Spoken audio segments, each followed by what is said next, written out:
for the removal of old furniture. One member of the island's committee, John McCafferty, believes designated waste collection days would lessen the cost burden on people. He's calling on the local authority to introduce provisions to assist islanders. That's a very high cost for getting rid of, something that we should be able to do quite easily. I mean, we can on the mainland go to these centres. There's one in Dunlow. But it's getting that. Not everybody has access to a van or to getting this kind of stuff off the island.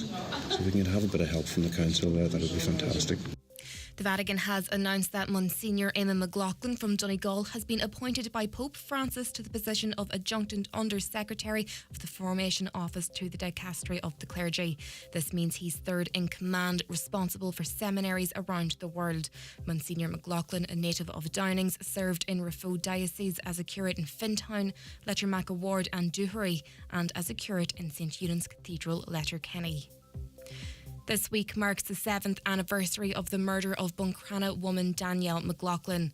The 28-year-old was killed while on a backpacking trip in India in March of 2017. Vigat Bhagat was later charged with her murder. However, his trial has faced many delays. A GoFundMe has been set up to see Danielle's mother and sister attend his sentencing, which is hoped to take place in June. The threat of compulsory renovations under a new EU energy conservation law has been removed. That's according to Fine Gael's Sean Kelly, who says an agreement has been reached which safeguards millions of homeowners and tenants. The MEP says the EU's Energy Performance of Buildings Directive will now help people to renovate their homes instead of forcing them to retrofit energy-saving changes. The key here is that it will not be compulsory, but there will be incentives there through by way of grants and by way of loans, and this sends a signal to the financial institutions, the EIB, etc., that this is the way to go. So now I think all guns blazing, we will be able to retrofit both residential and non-residential houses at a much faster rate and a better rate than otherwise would be the case. In terms of weather, drier weather will develop in many areas later this morning and throughout the afternoon. Highest temperatures of 8 to 10 degrees with light to moderate west or southwest winds. Unusually high tides may cause coastal wave overtopping. That's all for now from Highland Radio News. We'll be back again at 10 o'clock.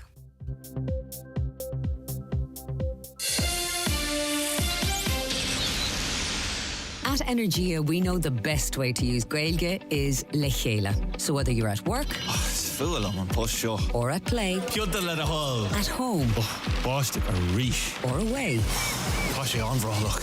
Why not add a couple of focal to your day? Seachtain na Gaeilge le Energia. Visit snog.ie to find out more. And now, it's time for the talk of the Northwest, the 9 to noon show with Greg Hughes on Highland Radio. Hello, a very good morning to you. It's 3 minutes past 9 on this Wednesday, the 13th of March 2024. How are you all keeping out there? I do hope you're very well indeed. If you're listening to us across the northwest of Ireland on air or around the world online, it's fantastic to have you on board. And we want you taking part in the show as well. Our lines are open for you right now for you to comment as the morning progresses, or indeed to raise your own comments, send in your requests, whatever you want to do. 086 60 25,000, that's the WhatsApp and text number, 086 60 25,000. You can also send your WhatsApp voice notes to that number if that suits you. You can give us a call on 074 91 25,000. Caroline taking your calls as always.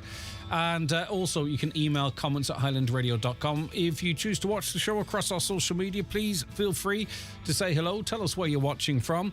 We are on the Twitter stroke, well, it's not Twitter stroke, it's X, formerly Twitter app, of course, Highland Radio. We're on YouTube, Highland Radio Ireland, and you can watch us on YouTube on your smart TV or your Fire Stick if that suits you, and across your mobile devices on all those apps, including Facebook, Highland Hub, Highland News and Sport. And if that were not enough, if you go onto our website, highlandradio.com, there's a little watch live button and you click that and you're in as well. So anyway, good to have you on board wherever or however you're consuming us today. Lots coming up on the show, including a little later on, we're going to be speaking to Senator Lisa Chambers. Of course, she's found herself thrust into the centre of the referendum's debate. We'll talk about that as we go through the newspapers, because actually I'm really quite interested to poll your points of view on that and on her position, and also the calls from within politics for her to step down, which to me, and as I say, I'll talk about in a little moment, and this is regardless of whichever party or none someone's a member of. Again, I'm getting the sense that politicians calling for her to resign is another example, maybe, of politicians being out of touch with the electorate. But anyway, listen, I'll propose that to you a little later on. Okay, well, Miss Chambers is now cancelled, has she? She's not available. Anyway, we're still going to talk about it. All right, okay, Finn Valley Voice this morning. We'll go through the newspapers. I'll tell you more about that in a moment. Live radio is very fluid. 1 minute it's on, then it's off. Ballabafay's newest destination for live music and cocktails, Gallon's Bar, Navanny Street, has formally, the former Heaney's You Drop In, is officially open. Boasting an impressive array of amenities, the bar offers, as it says in the newspaper, an unparalleled entertainment experience. Okay. On to the Irish Daily Mail, and we'll start with the front page story here. Pressure now on Lisa Chambers to resign over vote.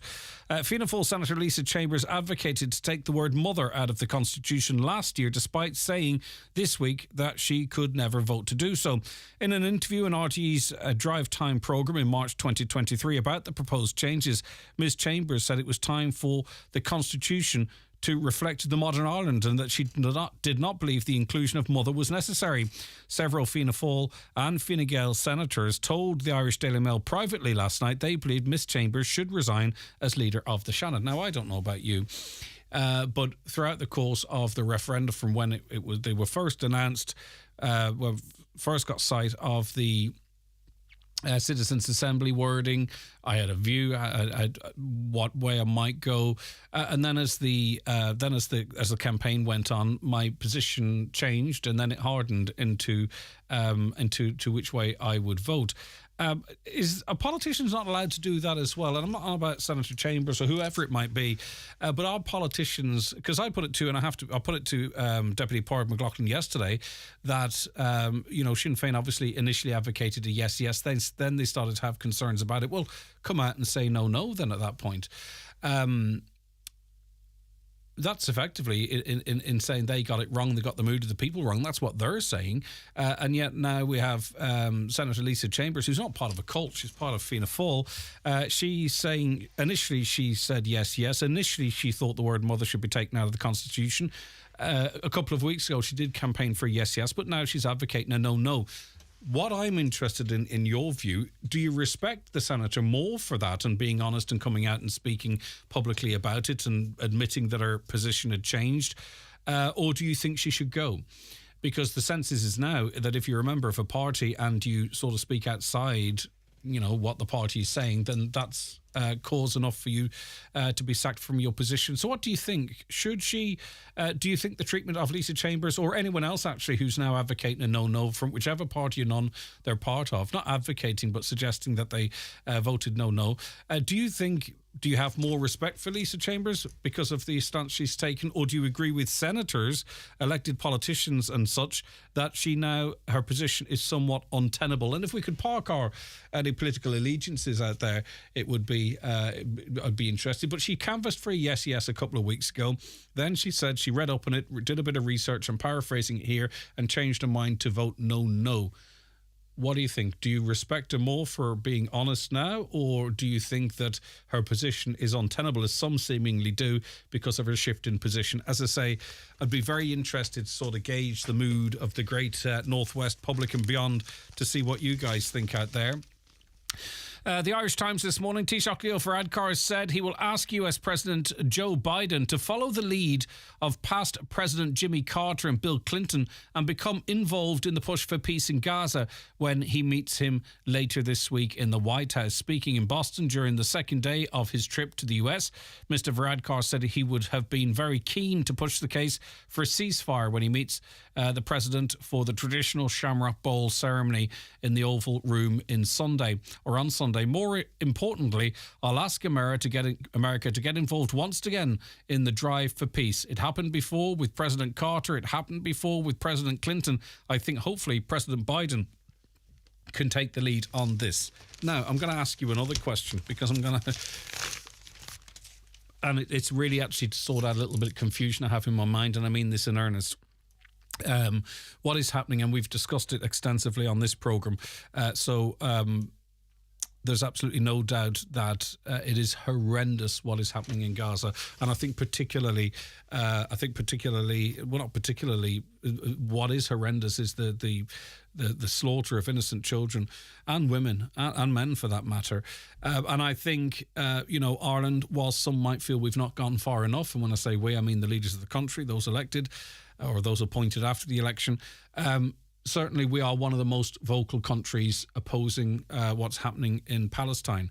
What I don't understand is, and maybe you might be able to explain this to me, for a long time on this programme, listeners have been saying that we should be using our neutral voice to actually also campaign and lobby for a peaceful solution, the end of the war in the Ukraine. Why would, and as I say, pardon my ignorance, but why would the likes of Leo Varadkar not go and meet people with influence like, China, Turkey and others, or even America for that matter, and implore those leaders also to try and find a peaceful outcome to the war in Ukraine? I understand that Taoiseach Leo Varadkar is using his platform and that meeting to campaign for an end to the atrocity in the Middle East. I think we could all get on board with that. Too little, too late, some might say. But where is the same language in relation to what's happening in Ukraine? I don't believe that obviously it's not having the same devastating impact on the population, but still hundreds of thousands of primarily young men have died and many more will die. Why? And again, I'm asking this from a position of ignorance. Why are we not using our voice or the same type of language to try and resolve the situation over there? Not to say back down to Russia, or not to say, but actually just say, lads, lassies, get around the table and sort this out. We're not calling for that, but we are, as it relates, and I'm going to say we, you know what I mean by that, yet we are in the Middle East. And I haven't seen that addressed publicly as to why that is, but I know the good listeners of Highland Radio will educate me, please, if you can, on 086 60 25,000. The Independent tells us that the HSE suffered an IT glitch that weakened security around the vaccination details of more than 1 million people, the agency has admitted. The organisation misconfigured a COVID-related database in December of 21, a spokesperson said, opening the details of more than 1 million people to potential exploitation. In a statement, the health body said no personal data was accessed by hackers or malicious parties. However, it did not report the issue to the Data Protection Commissioner, which was made aware of the data lapse this week by the Irish Independent and is now examining the issue. Right, they didn't notify the Data Protection Commissioner. Remarkable. On to the Irish Daily Star now, and 2/3 of councillors revealed they have suffered damage to their property, arson, racial abuse and threats of death and physical and sexual violence. Ireland's 929 councillors were asked to detail the shocking catalogue of intimidation and harassment between 2021 and 2023. 64% of the 226 respondents revealed they have been a victim of threats, harassment and intimidation over the past 2 years. Of these, 38% encountered threats on social media. Almost 33% faced face-to-face encounters, including physical attacks and racial abuse. A breakdown shows that almost 36% of threats made were of violence towards councillors. Some 17% of threats related to damage to property, and over 5% were threats of violence towards a councillor's family, and almost 5% were death threats. 2/3 have received threats, intimidation or abuse over those 2 years, 21 to 23. A lot of you out there would have been fans of Paul O'Grady. He passed away, but details of his estate have been revealed today. Paul O'Grady left €585,000 for Battersea Dogs and Cats Home in his €17.5 million will. I didn't realise he was really that quite successful. The Sanctuary featured in his ITV series For the Love of Dogs. Paul, 67, who died of cardiac arrhythmia last March, left €907,000 in total to good causes, including €58,500 each to elephant and orangutan charities in India and Borneo out of his €17.5 million that he had accrued through his career. And finally, good news if you want to be positive for your health, but some of the targets are a little bit too high. Apparently, exercising 2.5 hours a week for health is good for you. Exercising for just 2 hours and 30 minutes spread across the week will improve your health. Boffins, as the described here have said. Most adults in Ireland spend at least 5 hours a day being sedentary. That's just sitting doing nothing, sitting at a desk, driving or watching TV. Professor Breda Smith, Chief Medical Officer at the Department of Health, said even relatively small increases in moderate physical activity can contribute to improved health and a quality of life. And the reason I read that is because sometimes we think, oh, what's the point? I can't do what they say I need to do, so I'll just sit here and it's not worth even trying. Well, it is, because even just a relatively small amount of exercise across the week can improve your health. And who's to say it couldn't be a foundation for bigger and better things? The newspapers are courtesy of Kelly Centra Mountaintop Letterkenny, the C-Store National Large Forecourt of the Year for 2022. The 9 till noon show is brought to you by Letterkenny Credit Union. Digital loans now available. Apply online or via our app today and get your loan transferred directly to your current account. So, what do you want to watch tonight? Oh, what about...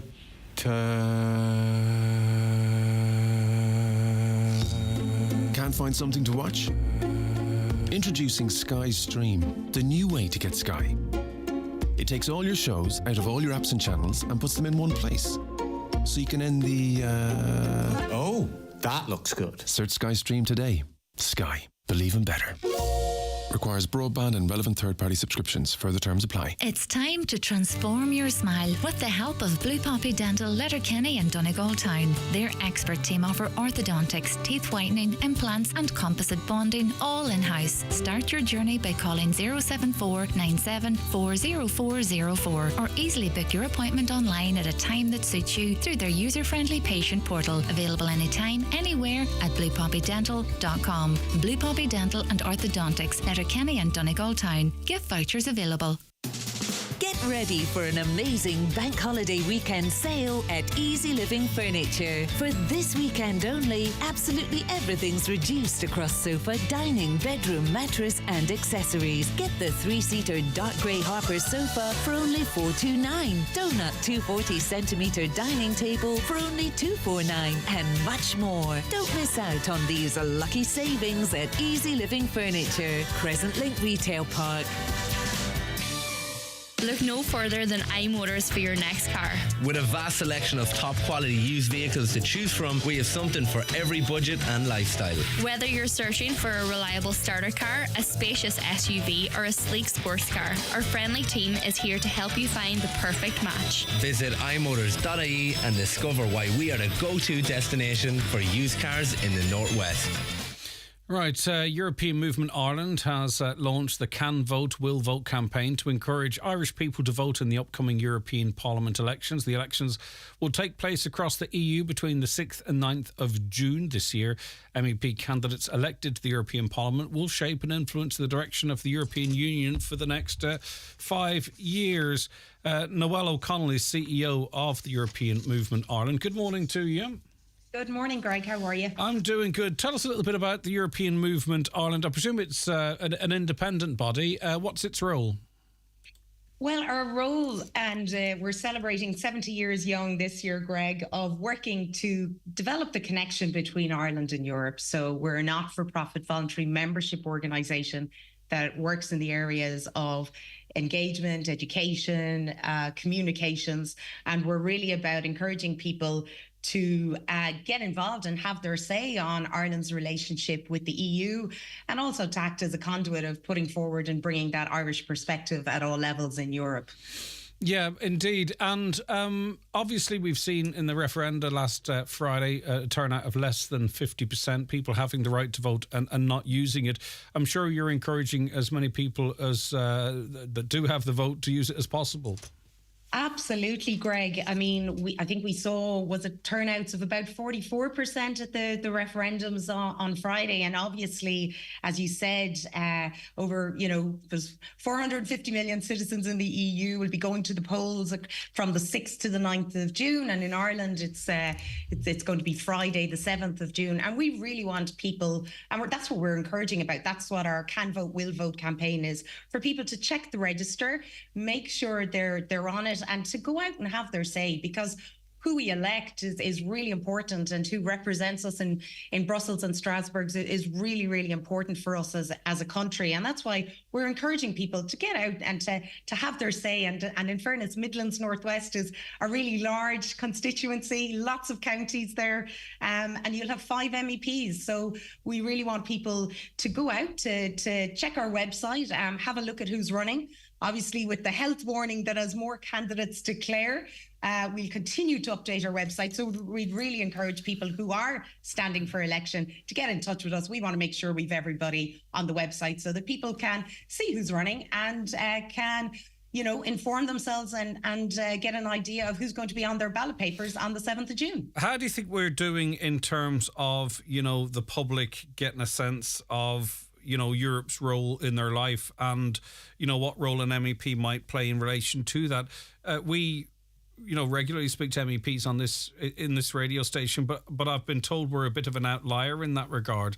You know what I mean? Is there a general sense, I wonder, across the population as to what role the EU plays in their lives and what role the MEPs have in that?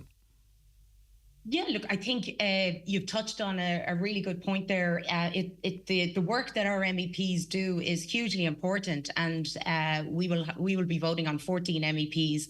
And the European Parliament is the democratically elected institution, looking at everything from budgets, Europe's role in the world when we're seeing what's going on in Ukraine, common agricultural policy, the role of AI, misinformation, disinformation. So a huge amount of debate and discussion takes place in the European Parliament that directly affects all of our lives. And in terms of, Irish engagement and support for the EU, that really interesting to see that, Greg, because every year since 2013, we in European Movement Ireland have commissioned an independent poll. So we've got in touch with an independent polling company to carry out a survey on people's views across Ireland. And also last year, we included Northern Ireland for the first time, and we're going to be doing the fieldwork again for our 2024 poll.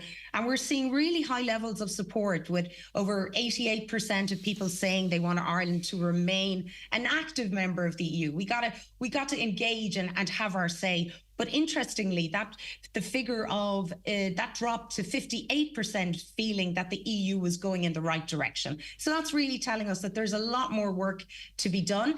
And in fairness to our MEPs, they have a crucial role to play in that. And I'd like to pay tribute to you and Highland Radio, because I think it's really important that our MEPs' voices are heard across the radio. So yeah, but that being said, it can be difficult, because what you have is it's politics, right? And I'll try and separate as much as I can. But what you have is unpopular decisions being made in Europe, a convoluted sort of a voting system, and then you will have, maybe ministers responsible for certain departments where those rules have to be applied here, sort of distancing themselves or criticising the decisions made at Europe. So often then it feels like it's national governments against EU. We know that's not really the case, okay? But because politics is the way it is, that's how it's presented. So in a way, sometimes I think it can actually be the elected politicians that damage the reputation of the EU and its processes. Yeah, we've a great saying that we tend to use a lot here, Greg. We say we tend to nationalise success and Europeanise failure, and that's an easy one sometimes for politicians to blame Brussels. But you're absolutely right, and let's not forget, at every council ministerial meeting, either our Taoiseach or Taoiseach, all the various ministers are there. So if it's something on justice, our Minister for Justice will be there. If it's something on education, the Minister for Education will take part in those meetings. And that's important. I suppose the EU, it is hard, as you well know, and as we all know, God knows it's hard enough to get compromise, within groups or families or friends. So trying to get a consensus amongst 27 different countries and member states, and often with different priorities, that consensus and that compromise, can be hard fought, but I think it is important. And I think that's really something kind of in these upcoming European elections, we're really seeing such a focus on the impact that the EU has in our everyday lives in terms of everything from, and I don't have to tell your listeners, of course, in Donegal, data roaming, free travel, the ability to study, live, work abroad. And, we can probably take those for granted a little bit. But I think we should never lose sight of the benefits, and equally, of course, and conversely, and I have to say this because, but obviously, then you have fishing, you have farming, you have the nature restoration, which effectively could set out to re-wet most of the county that I'm sitting in. But I get you, I do understand exactly where you're coming from, and it's up to the MEPs to articulate their points of view, how they can influence or shape things moving forward. It's not either your or I role, Noelle, in that regard. But I suppose it is good as much as possible if people get out and exercise their vote and educate themselves as to what the role of the EU is. I mean, one of the biggest developments in humanity, I think, at the moment is artificial intelligence, and at the moment there's decisions being made in relation to AI, not just how it will affect our lives, but how it will affect our businesses and what have you. I would love to see MEPs sort of try and articulate some of that to us. I don't think it's my job. You can't just take the cash and sit in Brussels. I'm not saying that's what they do, right? But, where are if we have 5, we've 4 at the moment, where are the MEPs sort of articulating the importance of this discussion about AI in Europe and its implications for us and business as well? But anyway, that's, as I say, not your job or ours, Noelle. It's up to us to talk to them at the doorsteps and elect the people we think might be able to articulate that best to us going forward. Yeah, absolutely. And the whole issue of AI and that impact on our lives is certainly something that's occupying the agenda of the Commission, the various ministers, and of course the European Parliament. And obviously there's a working group looking at that. We have the AI Act, but you're absolutely 100% right. And listen, as the daughter of a farmer from Cork, I'm well aware of the challenges facing agriculture, and equally, how do we balance that with our responsibilities in terms of climate change? The economic migration that we're seeing, the climate change migration from Africa and the Middle East. These are huge challenges, I think, that is facing all of us. And as a small island on the very periphery of Europe, sometimes we can seem a little bit geographically removed to what's happening. When I talk to my colleagues in Greece or in Italy, some of the challenges they're facing are very different to what we have here in Ireland. But I think that's the I suppose we shouldn't lose sight of the fact that's the importance of the EU, and by pooling our sovereignty and by working together, I think that's something that we really hope for in the European Parliament election. So we really want to encourage people in Donegal, everyone in Midlands, Northwest, to go out, to have your say. Check out our website, europeanmovement.ie. We're trying to get all the information is there, and we'd encourage people to, as you said, exactly that, Greg, have those conversations with all the MEP candidates and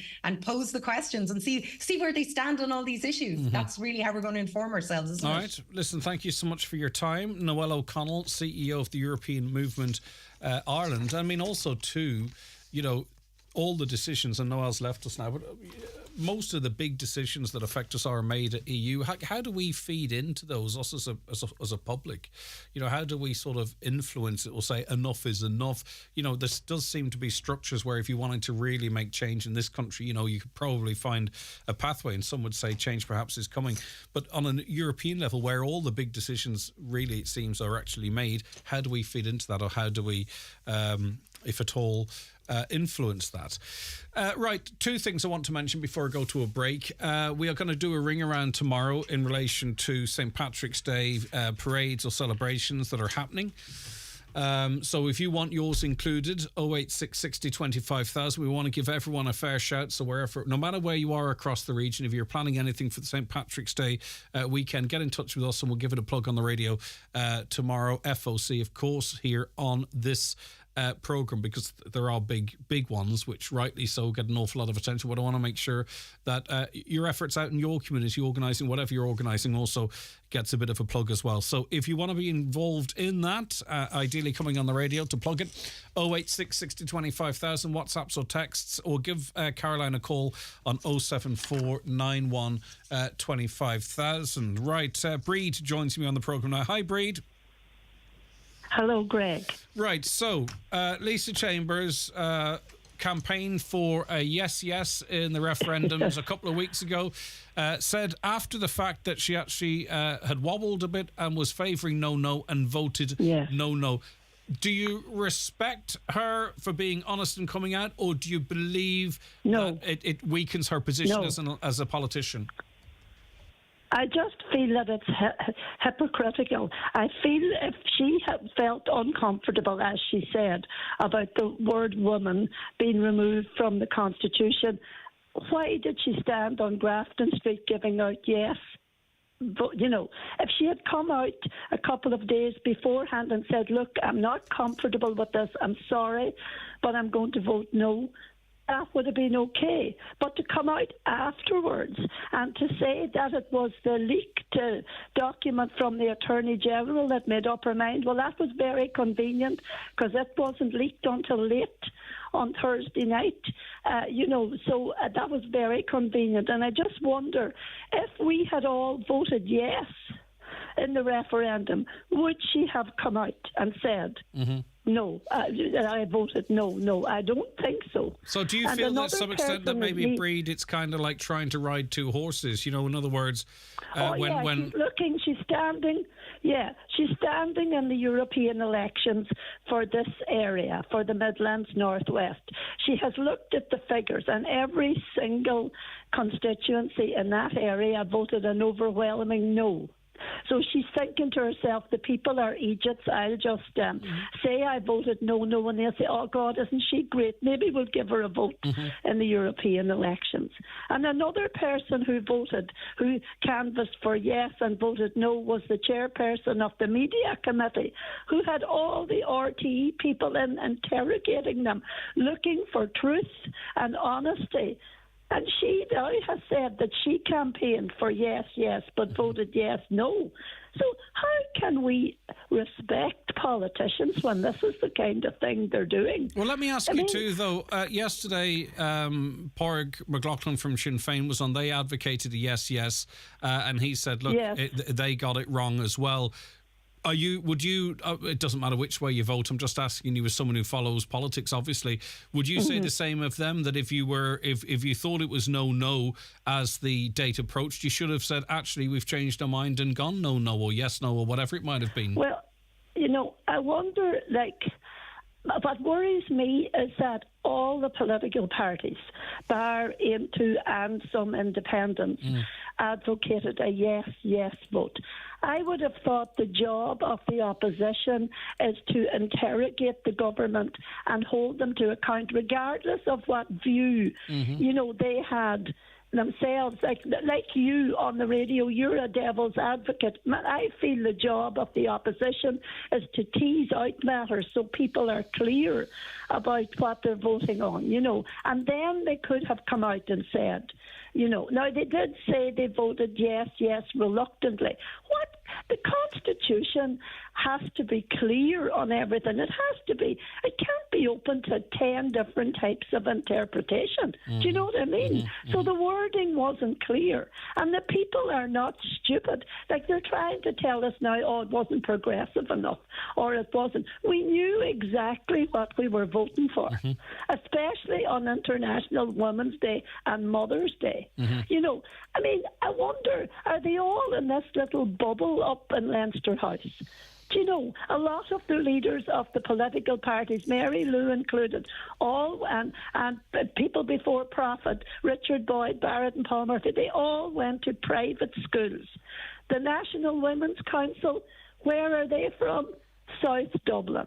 There's no travellers, there's no single parent, there's no low-income women on those councils. But Breed, and they're all in that little bubble. And also, too, one thing that really jumps out at me in this whole thing is that people have their views on the Citizens' Assembly, but it is supposed to be a broad representation of all the groups that you talked of there and more. And they came up with a wording. Now, I'm not saying it was perfect either, but what's the function of the Citizens' Assembly if then a government in situ changes that wording? Because you have the Citizens' Assembly because it's supposed to be reflective of Irish society. That's what perplexes me as well. Who decided, and why did opposition parties think it's all right not to go with what the Citizens' Assembly had themselves recommended? But, you know, what is the purpose of the Citizens' Assembly? Have we not directly elected our politicians to tease out these problems for us? Why do they abdicate responsibility to a Citizens' Assembly, no matter how broad, would say, you know, they're chosen, how broadly they're chosen? Yeah. Why do we need a Citizens' Assembly? We have a directly elected parliament, a democratically elected parliament, but they're undermining democracy by, you know, throwing out the responsibility to NGOs like non-government and to citizens' assemblies. I don't agree with citizens' assemblies at all. Okay. We elect our politicians. They're answerable to us. The citizens' assemblies aren't answerable to us, the people who elected the politicians. Mm-hmm.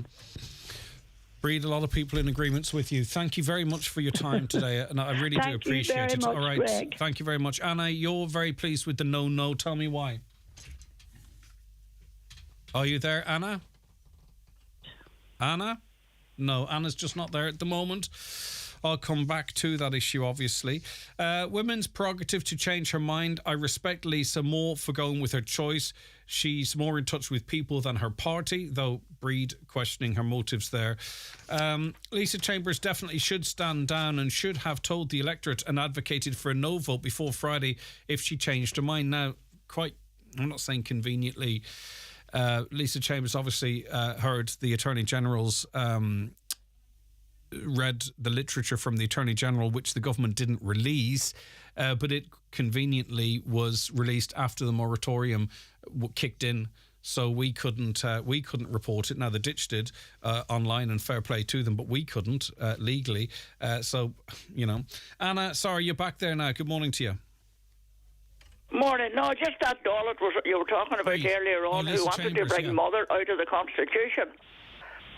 Aye, and I said, had she no mother? Was she born under a mushroom tree? Mm. You know. You're looking forward to politicians landing at your door. Tell me why. Oh, did I am. Oh, I just can't wait. What would he be saying to them? What would he be saying to them, Anna?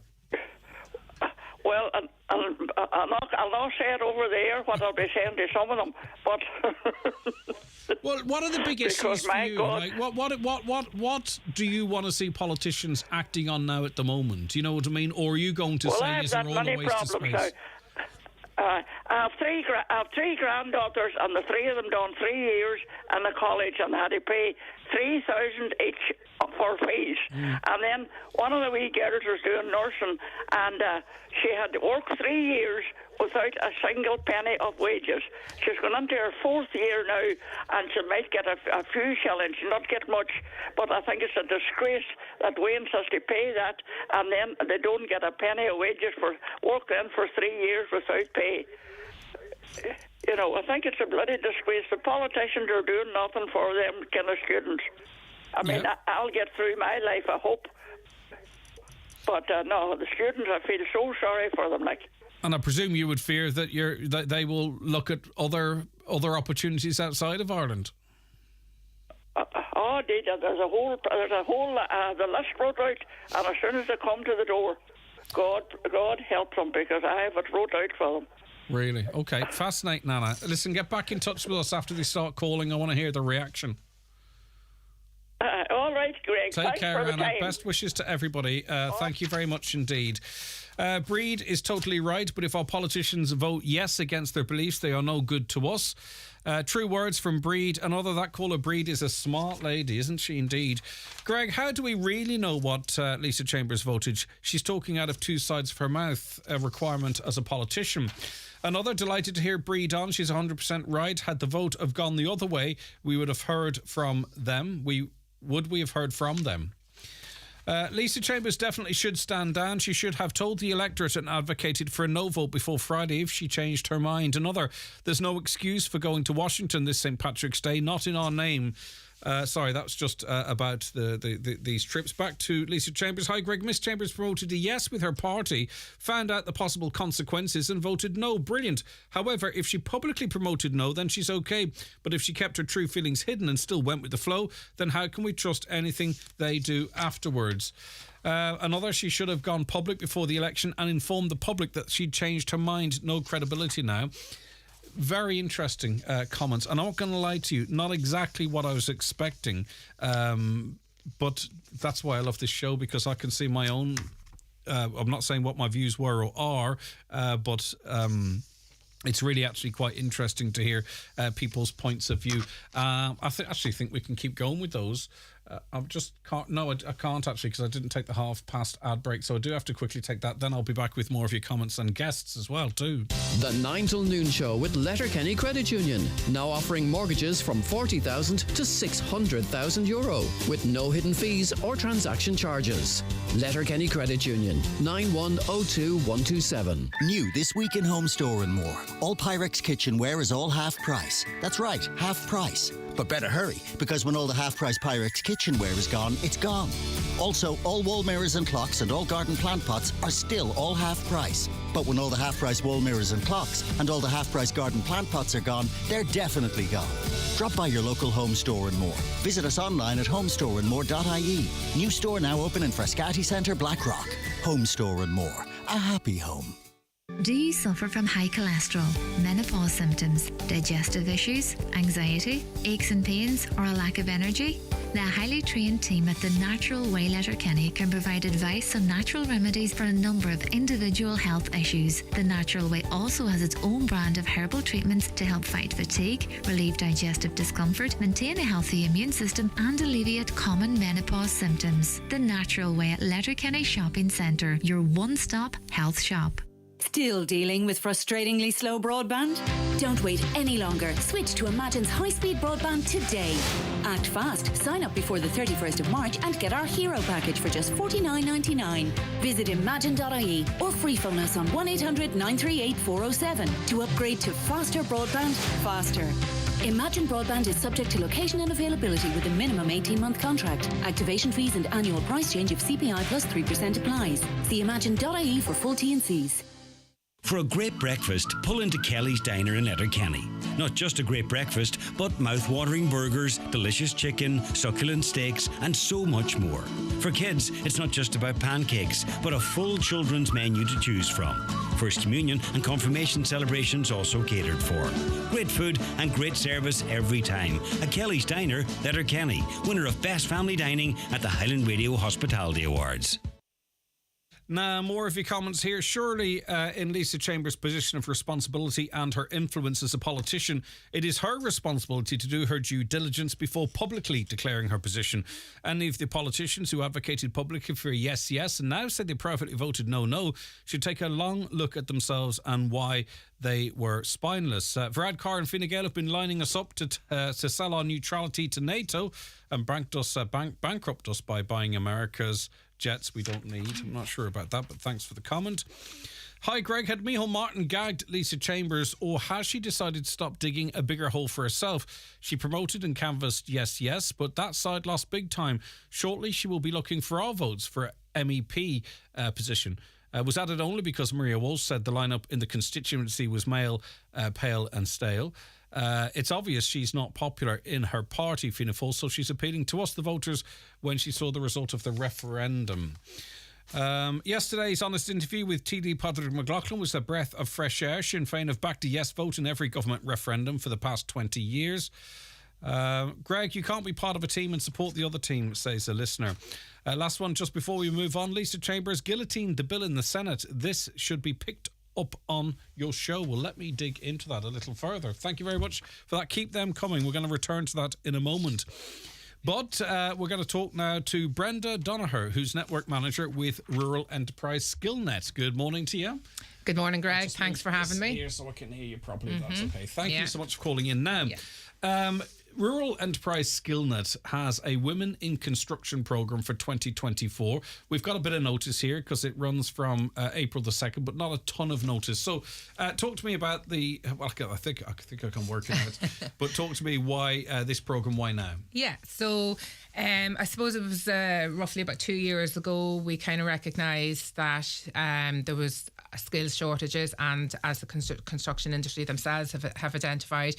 And again, we looked at women who would be very much interested in this sector, and for different challenges and barriers that were there, they just never really embraced that as a career option. So we are based in Ballyshannon, and we are funded through SkillNet Ireland, a support agency of the Government of Ireland. And we put in an application to offer this course, and we're delighted to have received funding through the Government of Ireland and the European Union to run this fully funded programme here in Letterkenny, as you said, starting on the 2nd of April. Do you think some people see it, some women see construction as a male-dominated area, or but that doesn't mean they're not interested in getting involved in it, but they probably see a pathway to what they want to do more difficult? Absolutely. It is predominantly been a male-dominated area, and there are some great stories coming out recently on females embracing that as a career choice, and that's where we saw this as an opportunity after speaking to companies who are looking to hire women, because at the end of the day, women bring a different skill set to any position, and with the add-on of the construction essentials that they would get from this programme, we have worked with industry to ensure that the content would make them job ready at the end of this programme. So it's a 10-week programme, 6 weeks in class and 4 weeks work placement. All placements have already been secured. That is how anxious companies, specifically in the Northwest region, are to hire on the back end of this programme. So now, just one other thing too. I mean, obviously, we need more workers in construction. I mean, that's a fact. There is a shortage, and it is having an impact on delivery as well. So, be it male or female, there's great opportunities in the construction sector, and with the way things are going, there will be for quite some time, and a lot of opportunities locally as well for those who, want to maintain their lifestyle here in the Northwest. That's right. And that's why we were fortunate enough to be able to work with our training partners here in Donegal specifically and roll this programme out in Letterkenny. And like I said, most of the stakeholders involved, the training providers and the companies who will take people on work placement, and I'm very confident at the end of this 10-week programme will offer them a position, because as you said, there's just skill shortages.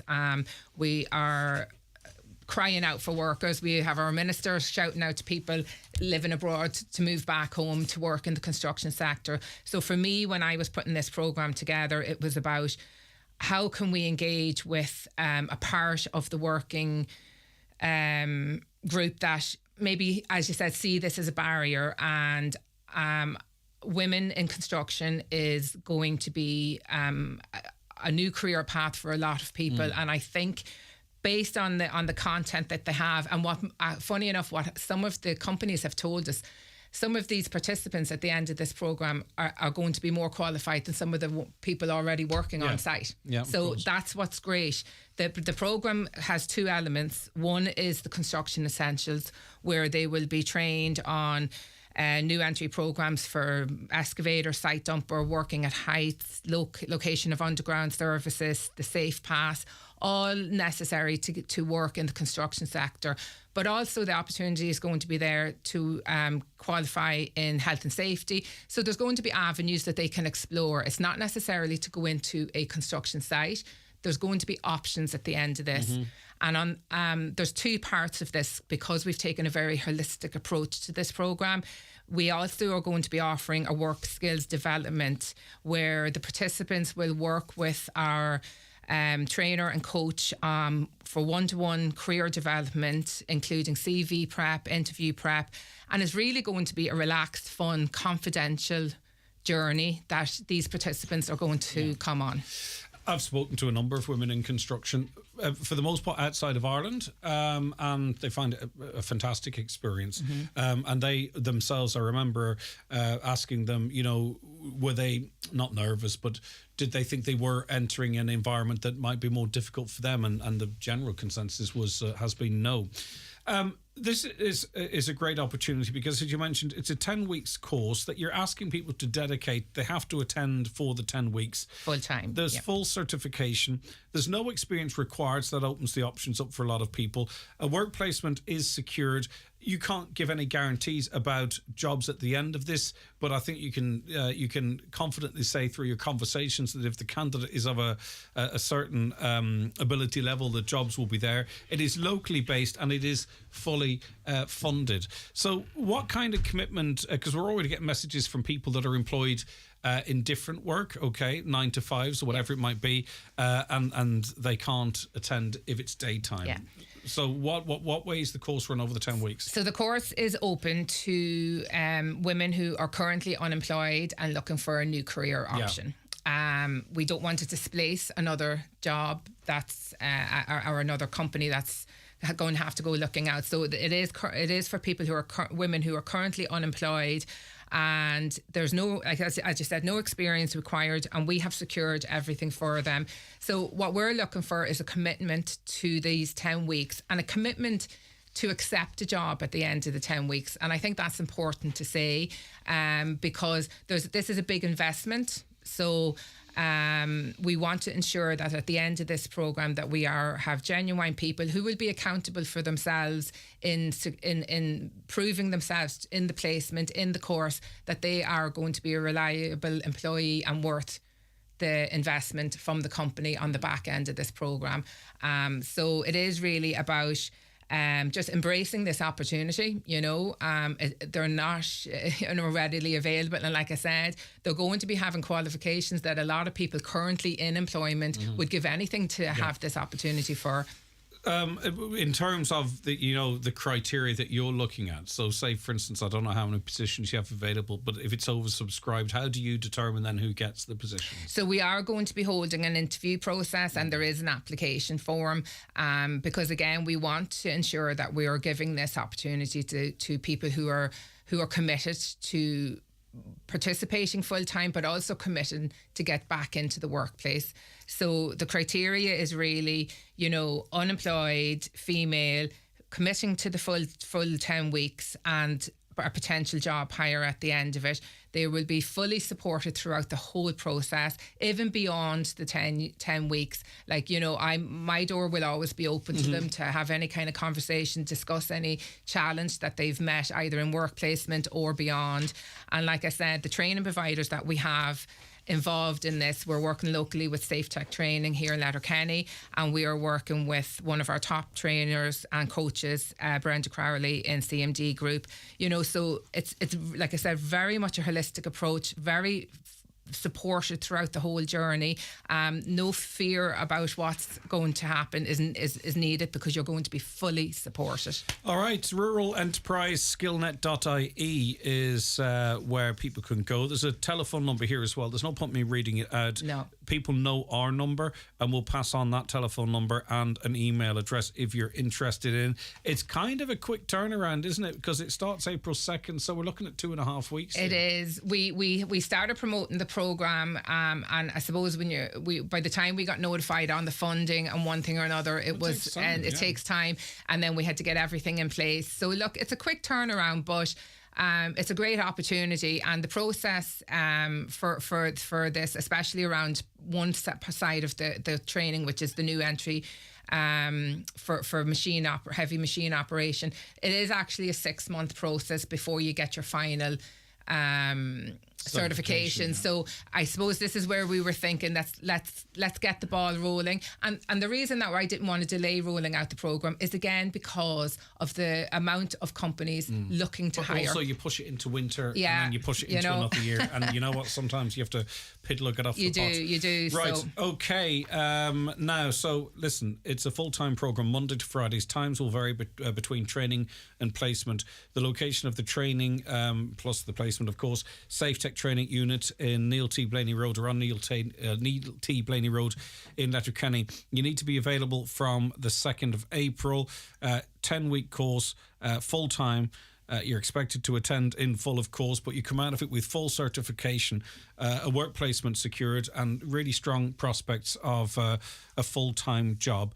Are you divulging how many spaces are available? So at this time we have 12 places available. Okay, that's brilliant. There's real opportunity there.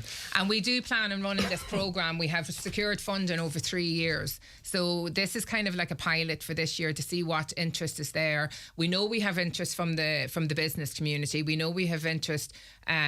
So now it's just about getting bums and seats, so come on, if you're female, this is a fantastic opportunity. It's fully funded. We've worked closely with a lot of close partners, and it's a really good opportunity. And it's 18 plus? Yeah, again, based on the fact of having a full driver's license, to get to and from work and possibly driving on site and stuff. Okay, well, you can go to ruralenterpriseskillnet.ie or contact us. We'll pass on the mobile numbers or the upper age limit. Caroline, why would you make me ask that? I mean, I've skirted over that 18 plus. Is there an upper age limit? No. Okay, thanks, Caroline. She can whisper in my ear. She can whisper. Okay, you're not leaving me, Caroline, are you? No. Be careful now. I can see she her was on a dumper talking truck. to me earlier on. Oh, don't worry, I'm very, very careful, Brenda. I know which side my bread is buttered on. Brenda Donaher, beg your pardon, Network Manager with Rural Enterprise Skillnet. Thank you for joining us. And if you are a lady out there working in construction and maybe you want to give a sister a bit of encouragement, so to speak, get in touch with us and tell us what your experience is like if you are a woman working in construction. The 9 till noon show is brought to you by Letterkenny Credit Union, with monster loans available up to €60,000 for all occasions. Visit letterkennycu.ie. Skoda cars are made for exploring Ireland. But let's add more style, more sexiness, more French. Skoda Fabia, Scala and Kamiq models are available in the Monte Carlo range.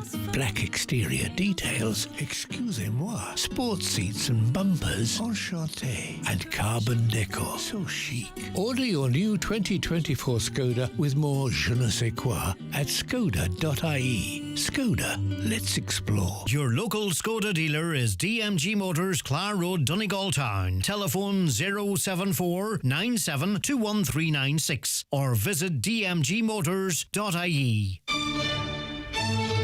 If you're with FBD Insurance and your van gets robbed, it's not a flippin' bloomin' disaster. That's not what FBD stands for. FBD stands for support. We support van owners like you by covering your work tools up to the value of €500 if they're stolen with your van. FBD Insurance. Support. It's what we do. Visit your local branch to talk to your FBD Insurance team. Requires valid van theft claim. Excludes electronics and software. T's and C's and normal underwriting criteria apply. Underwritten by FBD Insurance plc. FBD Insurance Group Limited, trading as FBD Insurance, is regulated by the Central Bank of Ireland. Sheridan Security, now introducing zero-wire smart alarm systems. Zero wire, zero mess, and a real peace of mind. With a simple press of a button, your alarm can be set or unset, or download the free app and control it from your phone.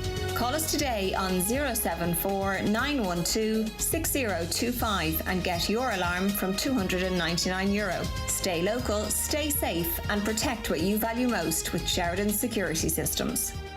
Craving a taste of bliss by the water? Dive into deliciousness at the Water's Edge in Rathmullen. Our coffee and snack bar offers a daily dose of freshness and flavour. From scrumptious light bites to tasty snacks and freshly brewed coffee. Served daily from 10 a.m. to 3 p.m. And delicious fresh pizza served daily from 12 p.m. Opening Thursday the 14th of March. See you soon at the Water's Edge. Highland Radio weather updates with Ireland West Airport. You don't visit Liverpool for the weather, but it does rain goals at Anfield. Fly to Liverpool daily with Ryanair. Ireland West Airport. Don't just take off, take it easy. Okie doke, drier weather will develop in many areas later this morning and during the afternoon. Highest temperatures 8 to 10 degrees with light to moderate west or southwest winds. Unusually high tides remain, so that may cause some coastal wave overtopping. All right, back with more after the news and obituary notices. The 9 till noon show is brought to you by Letterkenny Credit Union, offering low-rate car loans with fast approval. Apply online at letterkennycu.ie or in office today. Your smartphone is a wonderful tool, opening amazing ways to connect with friends, family, and even businesses all over Ireland and across the world. Whether it's chatting to your family and friends on WhatsApp, grabbing a bargain by safely online shopping, or even doing all your daily banking needs through an app, your phone or tablet can help you do it all. If you wanted to learn how to use all these features on your device, now you can with High Digital, a free online skills course designed with older people in mind, available in person and online.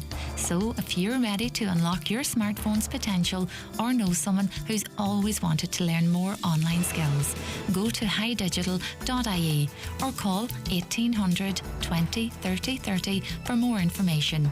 Brought to you by Vodafone Foundation and Alone. Are you ready for massive savings with AEG at Irwin Expert Electrical? Purchase from now until the 14th of April and claim your cash back at aeg-offers.com. Experience top-notch appliances and enjoy the added perk of cashback delivered straight to your account within 28 days of approval. Elevate your home with AEG excellence and savings today. Don't miss out. AEG cashback at Irwin Expert Electrical, Letterkenny and Buncrana. Discover comfort with iHeating and Cooling, your trusted heat pump engineers and Mitsubishi approved service providers in Donegal. We design, install and maintain cutting edge heating systems. Build a lasting relationship with us through annual service and comprehensive after sales support. Contact us for a free consultation on low cost, low carbon heating solutions. Visit iheatingandcooling.ie today. Do you need a little extra help staying in your home?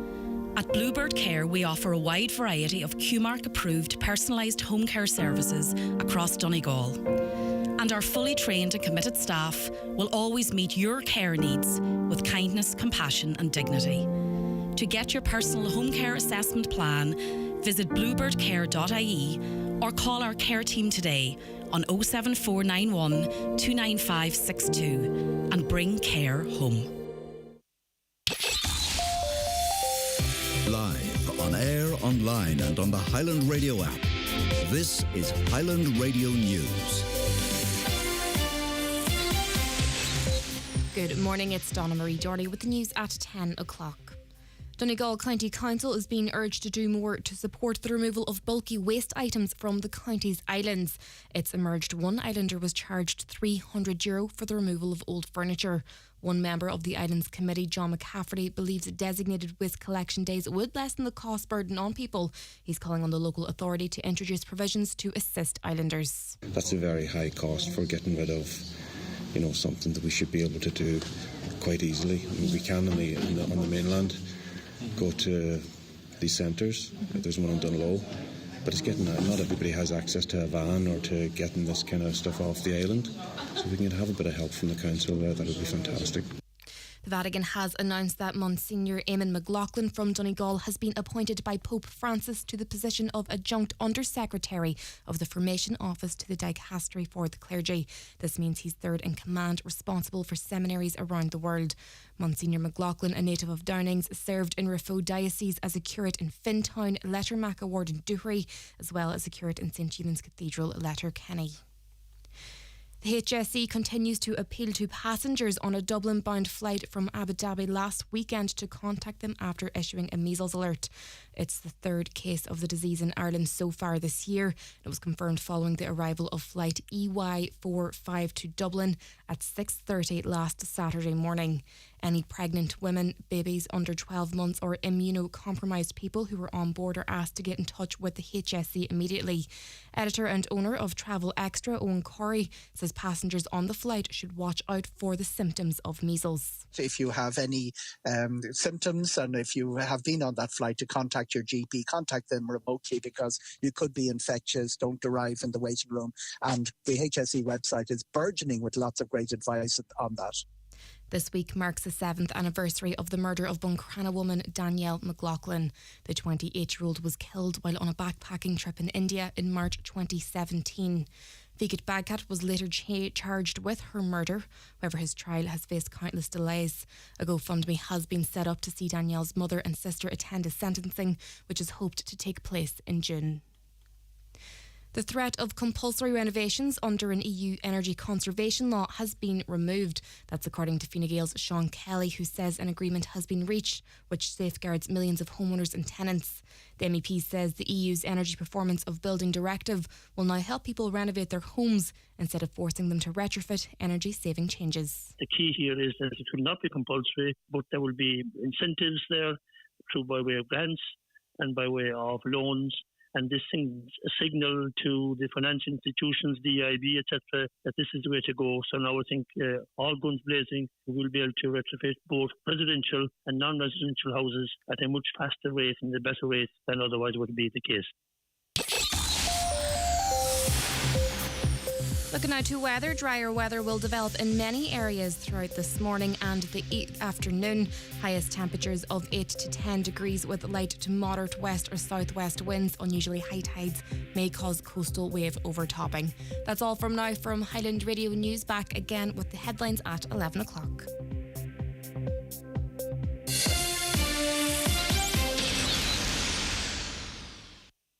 The obituary notices this Wednesday morning, March 13th. The death has taken place of Kathleen Hewitt, née Lynch, 12 Hollybush Park, Porthall, Lifford, and formerly of Mullinagong, Lifford. Funeral leaving her home this morning at 10:20 for Requiem Mass in St Patrick's Church, Murlog, Lifford at 11 a.m. Interment afterwards in the adjoining cemetery. The Requiem Mass can be viewed at clonleeparish.com. The death has taken place of Davy Robb, Main Street, Newton Cunningham. Funeral from his late residence this morning at 10:30, going to All Saints Church, Newton Cunningham for 11 a.m. Requiem Mass, which can be viewed live on churchservices.tv. Interment afterwards in the adjoining cemetery. Family time please before the funeral today. Family flowers only please. Donations in lieu of flowers, if desired, to the orthopaedic ward, Letterkenny University Hospital, care of any family member. The death has taken place of William Dunn Middleton, 12 Heather Road, Upper Creva. A service of thanksgiving for his life will take place at his late home this afternoon at 1 p.m, followed by burial in Monterey Presbyterian Church Burial Ground. Family time please before the funeral today. Family flowers only please. Donations in lieu if desired to Foyle Hospice, care of Mrs. Ruth Hay, Funeral Director. For family information and more details regarding wakes and funerals, please visit highlandradio.com.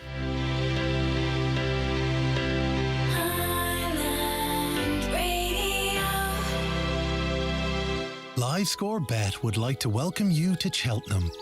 Nestled against the Cotswolds, it is the perfect place to unwind and refresh your mind, body and soul. A Regency town that's intimate and friendly, a civilised place of culture and learning, of peace and quiet, except for 4 days of the year. No matter who you're backing this Cheltenham Festival, celebrate with great offers from LiveScore Bet. T's and C's and account terms apply. Bet responsibly. 18 plus gamblingcare.ie. And now, IMRO's 2023 Best Local or Regional News Programme, The Voice of the Northwest, the 9 till noon show with Greg Hughes. You're very welcome back to the programme. Good morning. If you're after joining us, you missed an interesting first hour, I think. But it's good to have you on board. Lots and lots of people messaging, texting in as we head towards the bingo numbers. I'll read some of those. What we need from our representatives in the EU is someone who will put Ireland and her need first. No point in sending someone out who is just going to do or go with the EU flow. I find myself starting to get annoyed when I see the EU flag flying outside our national schools instead of our own Irish flag. It's like programming our kids to be a European rather than Irish. And it's interesting, I think, I can't remember off the top of my head which state it is. but there is a state in the US, which I'll look up, which has banned all flags except the national flag on, I think it might be public buildings. It might be extended beyond that. Again, sorry to bring you bits of information, but I'll have a look at that. Is it just me, but every time I hear of new rules or directions or directives from the EU, I get a little sense of dread. We don't know how it will eventually end up affecting us. Yeah, I suppose it depends on what we've signed up for as a country and how it will be implemented. Hi, Greg. What young person would want to come back to this country to work? They are leaving Ireland in their droves. Not a hope would my son come back from Australia. He's living like a king there. Thank you. Okay. That's I'm glad for him. And if you listening or living in Australia want to tell us what life is like, please give us an insight. 086 60 25,000. A caller says, if the government all disagree in everything, how will anything ever work? Good question. Can anyone explain to me what law Senator Lisa Chambers broke by changing her mind? Again, I expected more of that, to be honest with you, but I think listeners kind of are seeing through what they believe they're seeing through. Removing the word mother was the most ridiculous thing ever. Mother is one of the oldest words in our vocabulary. There are plenty of people out there who consider themselves a mother. The mother who adopted their child, the mother who married someone who already had children. So if this amendment had gone through, what would these people be called? Our government should be utterly ashamed of themselves. I wonder what Leo and Micheál's mother thought of their sons trying to rush this through. Another, why in this day and age are we still using national schools as polling stations? Most towns have community centres and resource centres. Why are they not used? Such a waste of the children's school time, and a bit of a pain in the backsides for parents and guardians as well too, presumably having to organise childcare or take a day off of annual leave. I'm sure some of you out there had to do that. Greg, all the politicians, local and national, should be ashamed of themselves and resign. They're all a bunch of traitors to the Irish people. Hi, Greg. Regarding Lisa Chambers, is this the disinformation that the government are accusing the public of doing? As far as I see, they're the only ones that are giving out the misinformation and disinformation, and the media run with it and try and censor everyone else. I think shame on them all that wanted to delete woman and mother from our constitution. Greg, not hard for an experienced tally person to find out what way you or I voted in rural areas out of a poll box. Not sure in the cities, but if some of these flip-flops could be worried. Yeah, but there was thanks, Oisin, for that. The reality is there was only a handful of a couple of tallies people at the count centre in Letterkenny, and certainly couldn't have covered all the boxes. Listen, I think the reality is everyone knows the majority of people that went in there voted no. I agree 100% with what Breed said in the first hour. Greg, Breed, you had on talking, you're saying what we are all thinking. That is the voice of the Irish people, I think, to a great extent. A caller says, I hear the Sinn Féin party arguing with the government about their bad policy every day. It is like hitting a brick wall with your head. The tripartite government just do what they want. People keep voting the same parties into power. Let me see. I think Mary Lou has more to answer for. Thank God Lisa Chambers, she went out promoting yes when she had her doubts. How can a leader of the opposition who had doubts side with the government parties? We cannot trust anyone anymore. Vote independence or aim to only option now. I think the Independent Ireland, is that what the new rural party is called? I think they also advocated no vote. Again, I suppose, you could only... like Lisa Chambers came out and voted no. People now are questioning why she did that, but we heard from a major political party that backed the government again on an issue, and they're not getting the same level of criticism. These politicians who say that they voted no are probably all not telling the truth. They voted yes, it's just a canvas for votes. That comes in from James. Lisa Chambers, Pádraig McLaughlin, and like all the main political parties, have very strong principles, and if you don't like them, then they can happily change their principles for you. Okay. Greg, listening to Highland this past few weeks, in every news bulletin there's a councillor or TD on patting themselves on the back, calling for this, asking for that. Every time a road is resurfaced, they're on social media claiming they got it done or lobbied for it. In every newspaper you lift, there are at least half a dozen of them in it. Must be an election coming up. You never hear them on saying I lobbied for something, but I couldn't get it done. Sick to the teeth of them, says a listener. Okay, thank you very much for that one. That's a nice comment. I'll come back to that in a moment. Yesterday we were speaking to a gentleman And hopefully something might be changing in the background on this. We spoke to a person yesterday who is a victim of the defective concrete crisis. And they were demolishing their house, rebuilding the property, and they had a planning application up. I don't have the images with me, but they're freely available on my X account or on our website. But anyway, what it was is effectively the planning application was up, the sign that has to go up on site, right? And there's water damage at the bottom. Everything is legible. You can read absolutely everything except there's a part of a signature missing and a date. Everything else is there. And he was told that voided or invalidated the planning application, and he would have to go back and reapply, which could take up to, if not more than, 9 weeks. Obviously, a lot of people are saying this is bureaucracy gone mad. So I think there are the powers that be looking into that with a view to maybe not putting that family, and it is a family, through a further 9 weeks. This caller says, though, a local man applied for planning permission in my area. The planning notice was very, very small and almost invisible. I rang the planning office and was told that it was only a procedure and of no real relevance. Another, that planning refusal is typical of the whole horror of the process faced by defective block victims. Nobody's making things easier. Listening to victims, there seems to be a deliberate plan to make things difficult and delay things as well. The fact that awards are falling well short of real costs, we need a complete change of attitude from both officials and politicians. That comes in from Liam Mulligan. Right, okay. Just before the news, I want to play a couple of requests, if that's okay. Patricia Devlin in Altala, Clonmany, 90 today. Happy birthday to you, Patricia, from Joe and all the staff at Centra Clonmany. Patricia Devlin in Clonmany. I hope you have a lovely day. Hi, Greg. Could you wish Katie Gallagher from Church Hill a safe trip to New York? Katie is the 2023 Little Miss Mary Katie and is going to represent Dunlow in New York. Is she gone yet? I wouldn't mind if we chat to her. Would Mum or Dad or Granny or Granddad set up a Zoom till we find out how excited she is and what she's doing?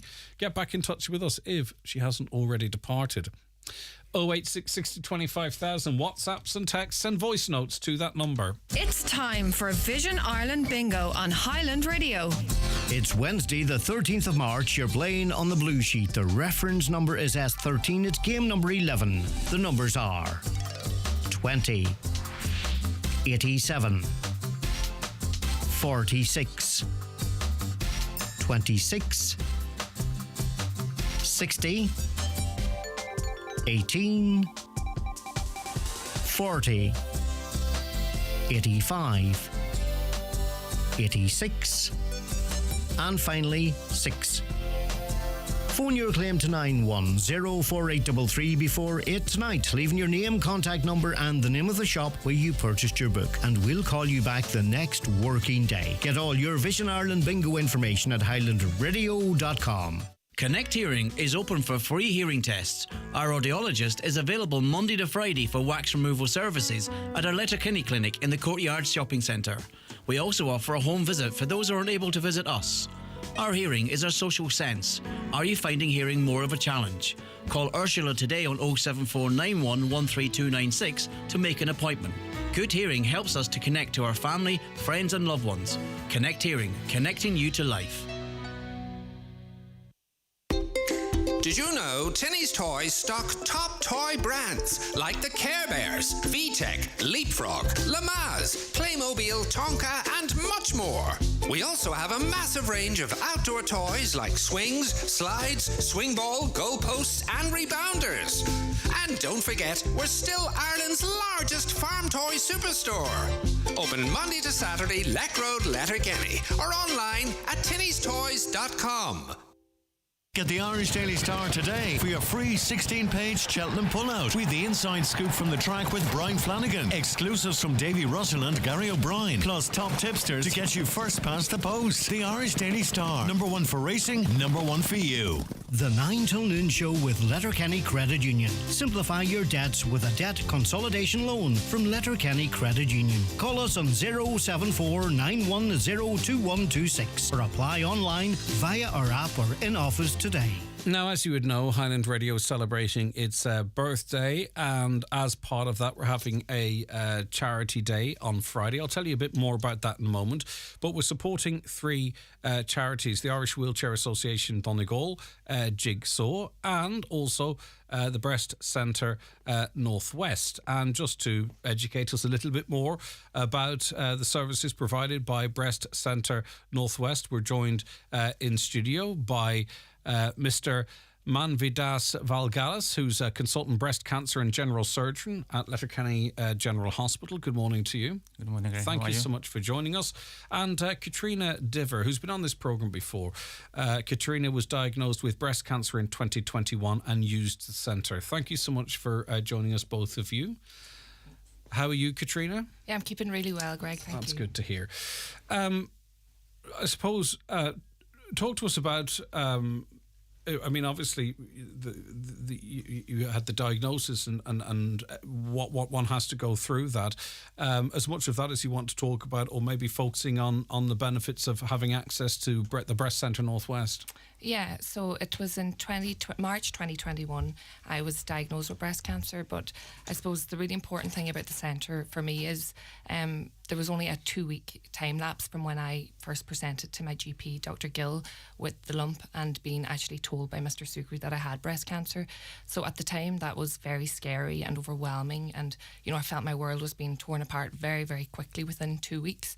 But it's only now, I suppose, that I'm out the other side. Thank God that I can appreciate how lucky I was to have that quick diagnosis and how blessed we are to have this amazing service on our doorstep here in Letterkenny, and although it happened so quickly, it really was a blessing, and it's such an amazing service that we have here. And your life changed in 2 weeks and in 4 weeks, because your situation was even more unique, I suppose, but not unique, but different to what a lot of women's experiences is, because then you discovered you were pregnant. Yeah, that's correct, Greg. So I had a mastectomy again 2 weeks following, after I was told I had breast cancer. 2 weeks after that I had my mastectomy, which is really very quick as well. And then 2 weeks after that I found out that I was actually in fact 8 weeks pregnant. So yeah, that brought a lot of I suppose worry and concern with it as well. And the service where Nurse Geraldine there was just amazing. The support in that regard, because you had a big call to make, did you? Was it a decision in terms of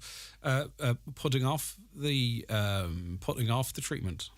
Well, I suppose it had never really come to that, Greg, because it was they were Mr. Sugru and Dr. Duffy were working together, to give me my, my options, and it was always a case of, we would just delay it. It was never put to me that I would have to have my treatment, postponed. Of course not. Yes, but you did defer it somewhat. Yeah, so it was deferred for 5 weeks until I was week 13 of pregnancy. But like that, there was always somebody there to talk to me and, help me through, and I suppose console me at the time, because it was a very, very extremely stressful and worrying time, because you know that this cancer has been growing in your body, but you also know that there's a baby in there growing as well, thank God. And you're just very anxious, but the support that I received was just incredible. And you need that support, don't you, because there's so much going on.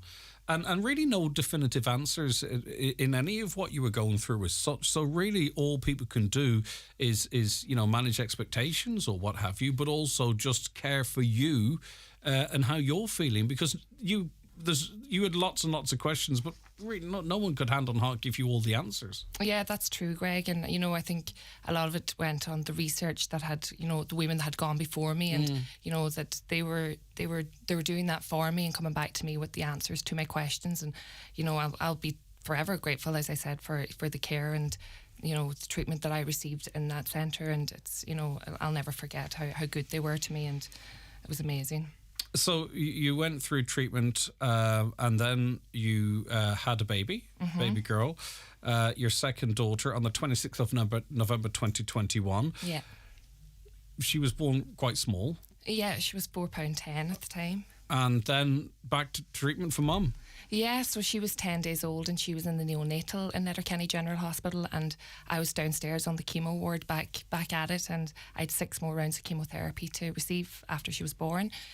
So yeah, I always think, you know, when I pass the hospital now, like that, you know, how lucky we were that service was there within the same hospital, that I went up to her for cuddles that morning, and that afternoon I was sitting on the chemo ward getting my treatment, and you know, that is really quite astonishing, really, isn't it? It really is. And then you went on to St. Luke's and had 3 weeks of radiotherapy, and as you've said right at the beginning, you haven't looked back since. All's good with you now. Thank God, all is great. And your wee baby girl doing good? Yeah, she's brilliant. She was 2 in November, and she's very much the you know, the average 2-year-old, the tantrums, the smiles. I was going to say, is she an absolute nightmare? No, she's absolutely beautiful. So it's just me then.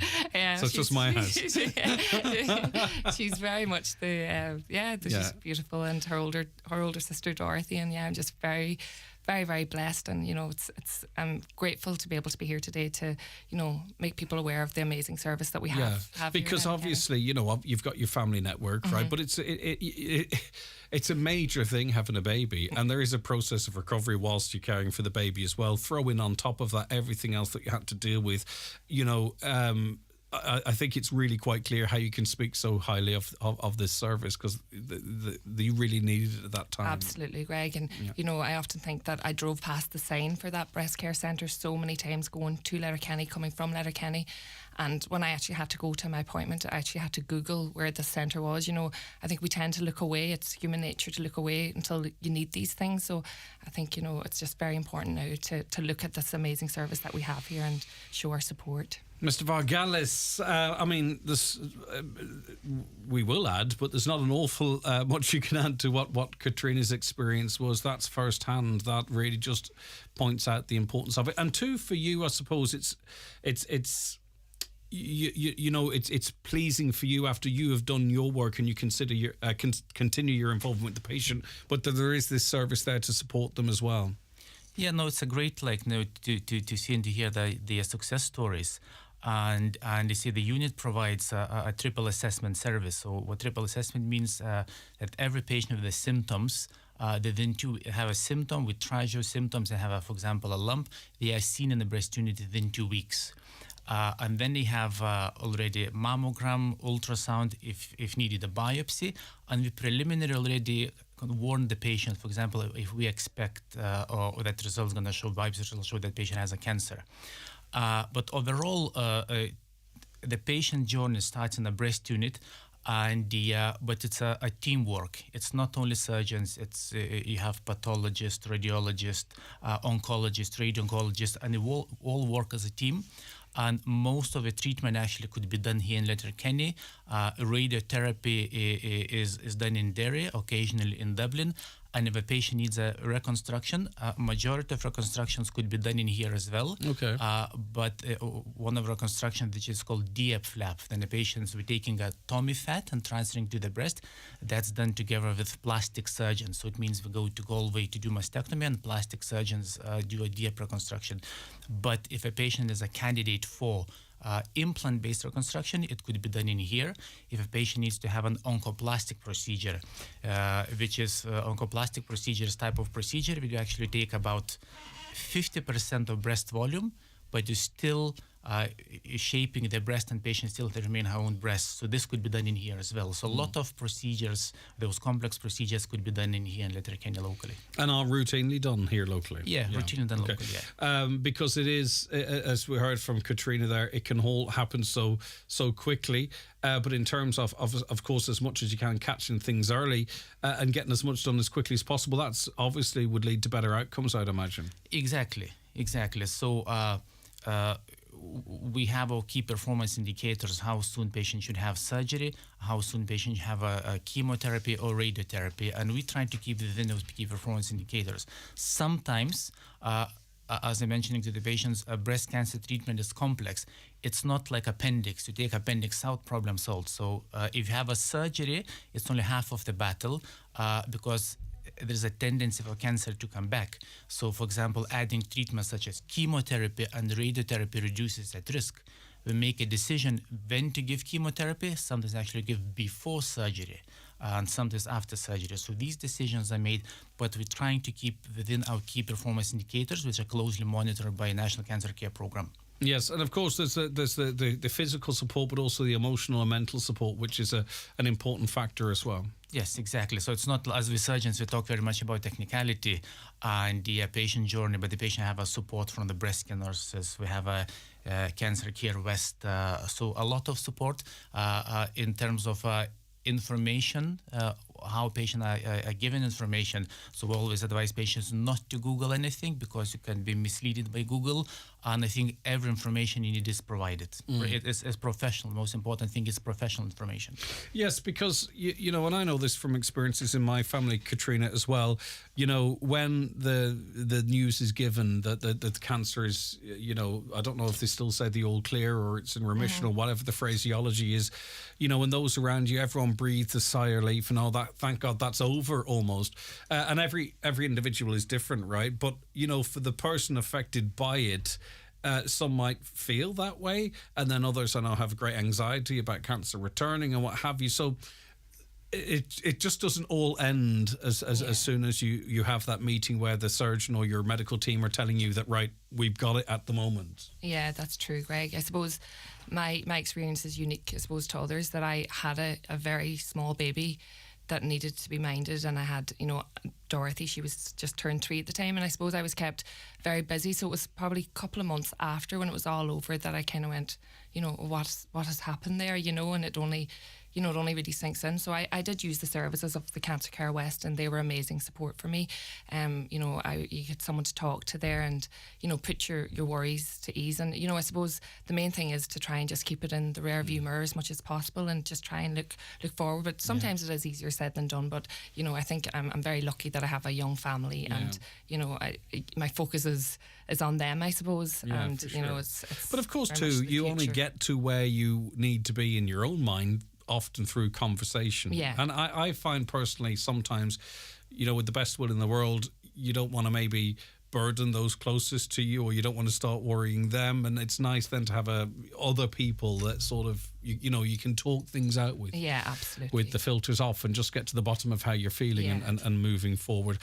So obviously, Mr. Vargalis, you would see this, any funds that can be raised for this centre are much needed and will help to maintain and enhance the services. Exactly. Thanks very much for opportunity to speak, and thanks for supporting our breast unit. And so a lot of funds goes to research. We have some research students. We produce publications, open access publications. It's actually it's quite costly, as well. Our unit have we always need a new equipment. There's always something new in the market, and I could say that we have let's say a lot of, let's say, how to find the breast cancer during surgery. We actually at the moment are using a special thing called RadioTag, so which is very helpful. So we basically put a small clip to the patient, for example, to the cancer. The patient have a chemotherapy. After chemotherapy, I can't feel the cancer. So how can locate that? So we have a special equipment called RadioTag Hologic Localizer. We're using intraoperative ultrasound. In the breast unit, they have a tomosynthesis, as in, some call a 3D mammogram. So basically, we're not behind, and actually sometimes even forward comparing to other hospitals in Ireland, to what equipment you have and what can you offer to the patients. Okay, listen, it's been lovely speaking to you. It's great to see you again, Katrina, and it's been lovely having you in studio as well, Mr. Vargalis, and hopefully now people are really generous and help our 3 chosen charities, because they all service the local area and do amazing things, be it the Irish Wheelchair Association Donegal, Jigsaw Donegal, or the Breast Cancer Centre Northwest. But for now, thank you both very much indeed. And I'll tell you a little bit more about what's coming up on Friday after these. Watch the show live now on YouTube, Facebook, and at highlandradio.com. The 9 till noon show is brought to you by Letterkenny Credit Union. Digital loans now available. Apply online or via our app today and get your loan transferred directly to your current account. Foy & Company Ballybuffet and Letterkenny are the largest stockists of interior and exterior paint in the Northwest. If you're planning a painting project and need help picking the right colour and brand of paint for your home or commercial premises, call in and ask our qualified paint colour consultants, interior designers and interior stylists. The team at Foy & Company Ballybuffet and Letterkenny will be delighted to help. It's colourless, it's odorless, it's hard to detect. So carbon monoxide deserves your respect. It can kill you stone dead in just 3 minutes flat. And if you don't believe me, ask me dear Uncle Pat. Thanking you. Coal, turf, oil, gas, even wood, any fuel can harm. So get yourself a carbon monoxide alarm, or you might just wake up dead. Make great photos into beautiful gifts at McGee's Chemist Letterkenny. Different gift ideas include canvas prints, freestanding or ready-to-hang art blocks, and personalised photo books, perfect to mark any occasion. There's also jigsaws, calendars, mugs, and much more. For details, visit mcgees.ie. Turn your favourite moments into something truly special with McGee's Chemist Letterkenny. When it's time for confirmation or first communion, it's time for a trip to Watson Menswear, Letterkenny. Choose from a great selection of top label, casual and formal wear. Suits with matching shirts and ties, blazers and jackets. Also denims, chinos and footwear from big names like Diesel, 1880 Club and Tommy Bow. Stand out on the big day at Watson Menswear. Open 7 days a week on Main Street, Letterkenny and watsonmenswear.com. Okay, so if you want to help us raise funds for Breast Centre Northwest, the Irish Wheelchair Association and Jigsaw, please feel free to go onto our website, highlandradio.com. We have a donation page which is up and running for you right now, and you can click in there and donate whatever you can afford. We really appreciate it, and we're hoping to be able to cut really good checks for all three charities. And as I say, I'll tell you more about what's actually coming up on Friday in a moment. But if you wanted to donate whatever you can afford, if you can afford something, then go onto our website, highlandradio.com, and you will see where you can donate there. Right, okay, so lots of people looking forward to this weekend's celebrations, including the team at Elevate 55. Elaine Begley is a youth worker at Elevate 55. It's a Donegal Youth Service initiative. Good morning to you, Elaine. Hi, good morning, Greg. How are Thanks you? so much for calling in. And Laura Byrne, youth worker at Elevate 55 at Donegal Youth Services too. Laura, how are you? Good morning. Good Thanks stuff. for having us. It's good to have the dream duo in studio with us. Yeah, the dream team. That's it indeed. Right, you know, I mean, unfortunately, culturally, not unfortunately, it's a reality. Culturally, you know, a lot of what we do here is associated with alcohol, and St. Patrick's Day can be the same as well. But there is a drug and alcohol-free event again for St. Patrick's Day taking place on Sunday at the Loft in Letterkenny. It's formerly the Loft. It's now Elevate 55. It runs from 12 to 4. Very exciting and needed too, Laura, isn't it? That people have an option away from drugs and alcohol. Oh, well needed. We want it as a family event there. Families to come in, meet us and take part in all the activities we've got planned. We've got a lot organised for the day. Face painting, live music from loads of our local young musicians. We've got food, we've got arts and crafts. We've got a lot in. And just to have a really safe space and a really good fun place to be as well. Because safe doesn't mean not fun. Exactly. It's important for us to say, you know. Exactly. Just away from booze and drugs, you know.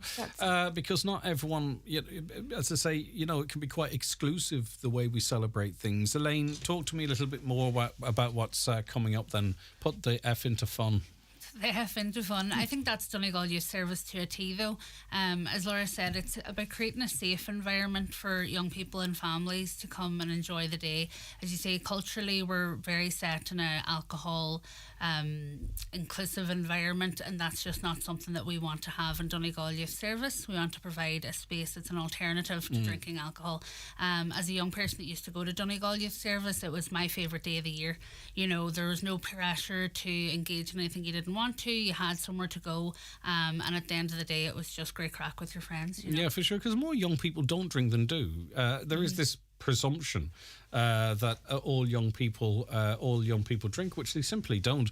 But also too, it's an opportunity for them and their families to see their peers performing as well. The live music element of this, I think it's great, Laura, to give our fantastic local musicians an opportunity to play in front of a crowd as well. Yes, many are already used to it, but you know what I mean. Our music scene is really hopping in the service at the moment. We're running the Irish Youth Music Awards, and we've got a fantastic cohort of incredibly talented young people, and a few of them are going to be performing throughout the day on Sunday, so please do pop in to hear them, and you'll hear some just great talent that's here. Yeah, and maybe the slightly older children and the teens might enjoy that more, but for the younger children too, plenty going on, Elaine. Yes, loads. So as Laura mentioned at the start, we have hair braiding, face painting, arts and crafts, t-shirt making, and we have lots of nice food for everyone to come and enjoy, and there's a great view of the parade just from our second story view. So for anybody that wants to come in and potentially escape the rain, hopefully we'll get the good weather. I think it's going to be sunshine and showers. So, and normally if we get bad weather in the morning, it clears for the afternoon. So I'm pretty optimistic. But be that as it may, sun, rain or hail, it sounds like it's going to be a great event. What's this about the Irish Youth Music Awards? Oh, this is a national programme that we're part of. We're the Donegal Hub.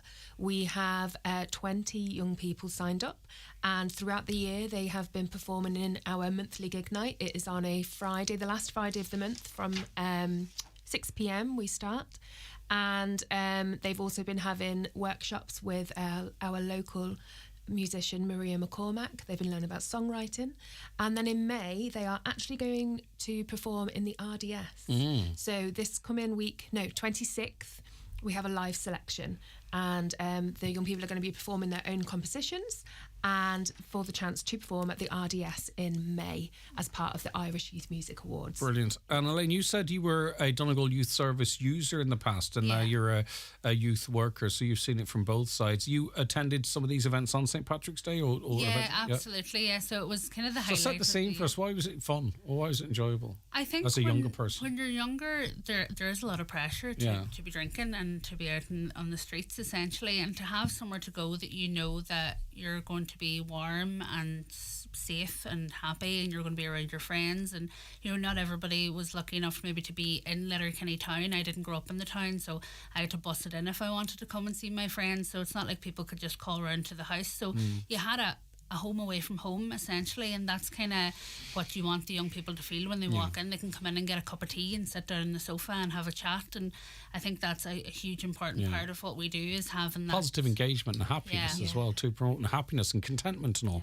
And Elaine, even in the short period, and I presume it's a short period between Laura was attending these events and now being a youth worker, drugs have become more readily available, I think, and being seen as an alternative and an option.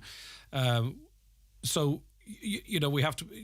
That is also another thing that young people who aren't interested in that are feeling pressure to get involved in, and this is a space where they don't. They know they're not going to face those challenges.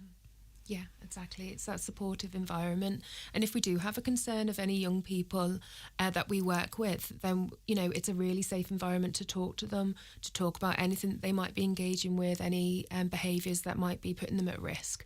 We really get a chance to form those good, solid relationships through that home-from-home environment, that then we can have those conversations and them be meaningful and have some impact on the young people that we work with. So that's part of, coming in the door, coming to these events can be a first experience of being part of the youth service, that hopefully then young people can grow up through the service as well. Yeah, and be supported and see there's alternatives too, because sometimes actually you don't realise, or some people may not realise, there are alternatives to what society it seems expects of us. Right, it's going to be a great day as always, because I know it's a huge success in the past and will be going forward. It's at Elevate 55. If you haven't been there for a while, it's formerly the Loft in Letterkenny. It's this coming Sunday, the 17th, 16 to 18 Port Road, Letterkenny, and it runs from 12 noon to 4 p.m. Lots of stuff for the whole family, and you're encouraging families to go as a unit, aren't you? Face painting, hair braiding, t-shirt painting, crown making, nice food, and great live music as well too, which, as I said, it's a great opportunity for young people to perform in front of their peers as well if they haven't had that experience yet. And is it just turn up? drop-in sort of a thing, is it? Yeah. Yeah, our drop-in service is available during the week as well. Okay. So we're open 12 to 6. How does that work, by the way? So say I'm a teen, or I'm the parent of a teen, and I'm saying, you know what, you might enjoy what they're doing there at the Donegal Youth Service, you know, and I'm on my own, you know, so I don't have a group of friends. How does that work? So, you know, the young person can literally just make themselves aware to a member of staff on arriving in the building. So you go, how are you getting on? I heard about this place. Yep. Just wondering what's the story. Yeah, and they'll usually be given a tour of the place, and we'll just sit down and have a little chat and see maybe is there any groups that they're particularly interested in joining. We have loads of groups going on in Donegal Youth Service. There's an art group, Worldwide Voices, a Fit for Life, Healthy Hacks, a gaming group. So we've got loads of stuff going on in the evenings. They would be closed groups that they would have to get a consent form to sign up to, but other than that, our drop-in service is Monday to Thursday 12 to 6 p.m, and then on a Friday we're 12 to 9, and Saturdays 2 to 6. And both you, Elaine, and you, Laura, I'm sure you see the change in people. You know, maybe someone, not everyone's the same, some people come up with confidence for days, but you know, a person coming in, how they are at that moment, because it probably is a big deal, a couple of weeks down the line, it must be lovely to see that progression of a young person.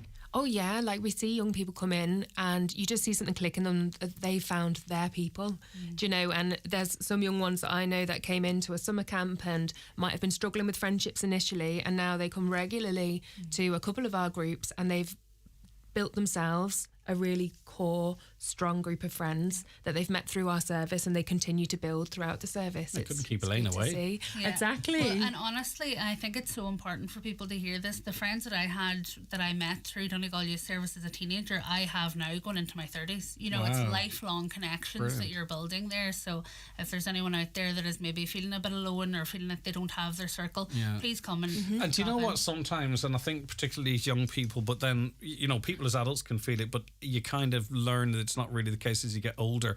Like, you think you're on your own, you can think you're on your own, that no one understands you, that people don't get you, that there's no one like you.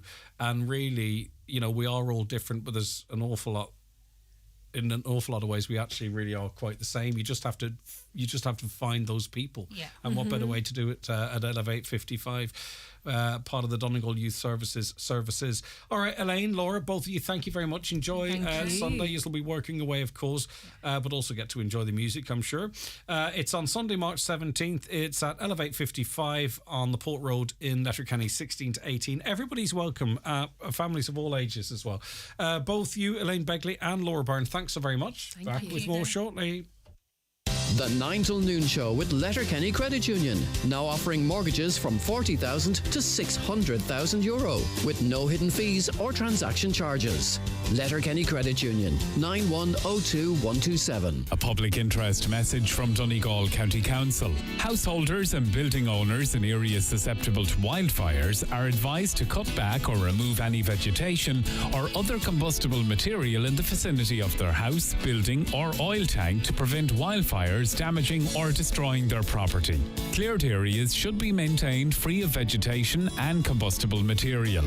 Donegal County Council would also like to remind landowners and members of the public that under the Wildlife Acts 1976 and 2000, it's an offence to cut, grub, burn or otherwise destroy any vegetation growing on any land not then cultivated between the 1st day of March and the 31st day of August in any year. Landowners are also reminded that the burning of agricultural waste at any time of the year is an offence under the Waste Management Regulations 2022. Donegal County Council, protecting your environment. Save on carving and lambing essentials at Homeland. Gas Buttocks debutter now €165. Milk Bar 10 compartment feeder now €179. Nutrius Ovigold and Bovigold mineral range, buy 2.5 litre, get 1 litre free. And there's 10% off the FlexiThin Classic waterproof jacket and trousers in store and online at homeland.ie. Nationwide delivery available. Offers available until March 31st. Thinking of changing your floors? Why not see what Florid Letterkenny has to offer? Florid have a large selection of solid, semi-solid and laminate click vinyl wood flooring, together with a fantastic choice of parquet, herringbone flooring, all at incredible value. Don't delay. Call Florid today on 087 161 7008. A Highland Radio weather update with Ireland West Airport. Time to book that business trip to London. Fly daily to London Stansted and Luton with Ryanair and London Heathrow with Aer Lingus. Ireland West Airport. Don't just take off, take it easy. Indeed. Right, let's look at that weather forecast for today, and I can tell you that cloudy and damp this morning with patchy rain and drizzle, though that is easing to leave it drier weather for the afternoon in most areas. Temperatures of 8 to 10 degrees. Right, Seamus joins us on the programme now. Seamus, thank you for your time today. Hello, how are you? I am doing good, Seamus, and this is a conversation, isn't it, about the positive experience you had with the health service. The story goes back to 2020. You had an operation for cancer, isn't that correct? I had an operation for cancer in St James in Dublin 2020, and then treatment in St Luke's in 2020, and I got out of hospital in January 21 again. Okay, and it was a tough old journey, but here. So I hope you're doing well. Did the operation that you have leave you more prone to choking or difficulty with digesting, Seamus? Yeah, well, it has. As a treatment, I had other radiotherapy on the mouth and on the neck, and it's hardened up all the muscles, and that I'm still working on both speech and language as well, see if I can improve. But I have to blend everything, so it's easier to swallow. But sometimes maybe some of the stuff doesn't get blended very well, and I would choke occasionally, and it's a scary experience, right, but usually it reads away. There's a wee pop and it goes, after we don't panic too much, Yeah. So tell us what happened to you on Sunday then, because that's the start of your experience, the most recent experience. Yeah. Yeah, well, I was just made a bit of dinner and I blended up, but maybe I didn't blend enough. I used peas and Sunday. Some peas is very hard to blend, even hard to get on them. I know they're big, so I used some frozen peas and I put them in. But I think that's probably what it was, I don't know, coffee and spurting to try and get rid of it, but the blood come in the stage and then a pain in the chest and stuff. So it was scary, so I was going to drive into Letterkenny, and I thought, no, should I not? So I decided I would phone the now doc, and they got back to me and talked me through it, and then put me on to onto the ambulance service. So and at that point, Seamus, are you coughing, or is it just that something's there and it's discomfort? Like when the food's stuck there, is it difficult for you to communicate, or I know you mentioned about a tightness in your chest and what have you, but would I know that you were choking? Is it like a choking in a traditional sense?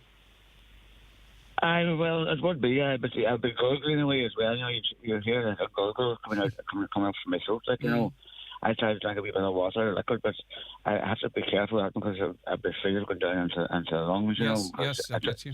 The fluid won't go down either, so it gurgles away and it sort of spews out then, you know what I mean, when you try to talk. Yeah, I've no experience like you've experienced, but I have had that situation whereby food was stuck and drank water, and the water sat on top of the food and then started coming up. So I know exactly I don't know exactly what you're talking. I have an understanding, I think, of what that must be like. I don't so then the ambulance came off to hospital, is it, obviously? Well, the guy was talking about it before he had to go away, which was a good support as well at the same time. And then the ambulance came in, and I was put in the ambulance, and I was wired up in the back of the ambulance with all the pipes and the blood pressures and stuff like that, And then I think it was Bernie, her name wasn't it? It was very nice on the way on the trip to Letterkenny. And I went in there and said, I think it must be A&E or was it? I can't really remember, but it was wheeled in there and I've seen by different stages by different doctors and stuff, and trips put on, and they tried to put the thing down the sort of see if I could vomit it up, but it didn't, come up either, and so what eventually freed the blockage? Because it was Monday until such time as early hours of Monday. Did it just free itself, or how did the blockage end up being freed? It freed itself then. I was got my bed then. I was it was B19 I was in ward, and then during the night I was in the bed, and I think it must have been 3:30 or so. I just started going, I always know when it goes, and there's a wee pop out of it, sort of like I hear a wee pop and it goes, and it's crazy, so to come out of the water and you gone, that's it, Right, okay, well listen, that must have been a great relief, and I suppose even being in hospital alone, there were medical professionals around you, was a bit of comfort until such time as it relieved itself. But you messaged us originally just because you wanted to thank everyone who was involved in your care for what they did for you. Yeah, definitely, because it was 100%. I know sometimes that I guess bad publicity and stuff like that, and I was waiting, but if the waiting is, it didn't take that long at the same time, and I was busy enough place, and thank them all very much for from the ambulance crew to from the ambulance crew and to the staff in the hospital and people come down with the food and everything else in the morning before they're home, Okay, well listen, I'm glad you're doing all right now. Horrible experience for you, Seamus, but as I say, made tolerable by the great care that you got, and important, as you say, to highlight the positives as well as highlighting negatives where they might exist. Glad to hear you're doing okay, Seamus, and lovely to talk to you. Okay, great. Bye-bye. Take care of yourself. Thank you very much indeed. Right, can you find out why there's nothing on in the Twin Towns for St. Patrick's Day? Please, we have to take our kids out of town. Wow, okay, normally there is. I didn't know, and I don't know what it means. But I hope I haven't done anyone a disservice, but if there isn't anything on in the Twin Towns, why not? Could you mention about the charity breakfast brunch happening in Wilkins Bar, Churchill? It's on St. Patrick's Day from 10 a.m. till 1:30 p.m. and it's in aid of the 3 nominated charities off the 10K. The only thing Senator Lisa Chambers did was prove she has a personal life. Another, this is actually really quite important. It's a horrible situation, so listen up, because maybe you weren't aware that you might have been involved in this. I was at the mission service in Creasla yesterday morning. That's Sister Breach, who was in with us. She attended that. But anyway, after the Mass, this listener came out to discover that her car was damaged, and the person who did it left no message to say they did it. So this person, a lady, drives a blue Nissan Micra. They want to know, did anyone see this happening? I need a new back bumper, which could be expensive. Now, it's very possible that the person did this damage and maybe didn't quite realise it. So if you believe you may have been in collision with a blue Nissan Micra, I'm sure you don't want to be responsible for this lady having to spend the money through no fault of her own. Or maybe you saw what happened and you can offer this lady a bit of advice or help. It was a blue Nissan Micra. It was damaged during the mission service in Creasy yesterday. They only discovered the damage when they come out afterwards. All right, so can you help with that, please? We were talking earlier on about a course to get women into construction. Jude says, why is it only open for females? Because there's obviously a gender imbalance in construction, and it's in a particular what do you call it? Not survey, project to try and address that, I presume. Is it a full-time course or is there an evening option? I'd be interested in working in construction, but I work full-time at the minute. I just don't have time before 11. But I work... I'll read this again. I'd be interested in working in construction, but I work full-time at the minute. Can't afford to give up my job, but I'd be willing to learn part-time, i.e. evening, weekends, to get a qualification, plumbing, electric, that sort of a thing. It is a full-time course. It's a 10-week, fully dedicated during the day situation. There is no other options. And also, too, they don't want to displace someone from another job either. But it's funny you should say about looking to get a qualification in plumbing, electrics, etc., because we were speaking at when we were up in Carndonagh last week, and I think it was the local co-op or the local one of the local groups anyway. It just escapes me at the moment that they started doing. It wasn't that. I'll tell you who it was in a minute. They started doing DIY courses, and for women particularly, because they work with women, and we were talking about them ahead of International Women's Day, and there was a massive demand for it. They announced it, and there was like 40 places all of a sudden from women, applications from women who wanted to learn skills such as, plumbing and electrics and what have you. So there's a huge demand out there for, it seems, for women to upskill in that regard. Dear Highland, please accept my gratitude for airing the interview yesterday morning and allowing people to speak freely. I particularly wish to thank Greg for speaking clearly and truthfully about the situation in Gaza. God bless you and God help us all. That comes in from Liz in Letterkenny. All right, you see, you have to call it out. The 9 till noon show is brought to you by Letterkenny Credit Union, with monster loans available up to €60,000 for all occasions. Visit letterkennycu.ie. Mr. Blue Sky, please tell us why. The Lotto jackpot is an estimated €4.5 million. Play responsibly in-store, in-app or at lottery.ie. The National Lottery. It could be you. Return. Ireland's deposit return scheme is now live and we're bringing it back. In addition to a refundable deposit on Return logo plastic bottles and cans, during the transition period, there may be a deposit on drinks containers that don't have a Return logo. But remember, if you pay a deposit, you'll get it back when returned to reverse vending machines in participating shops nationwide. Let's get returning together and ensure better recycling for Ireland.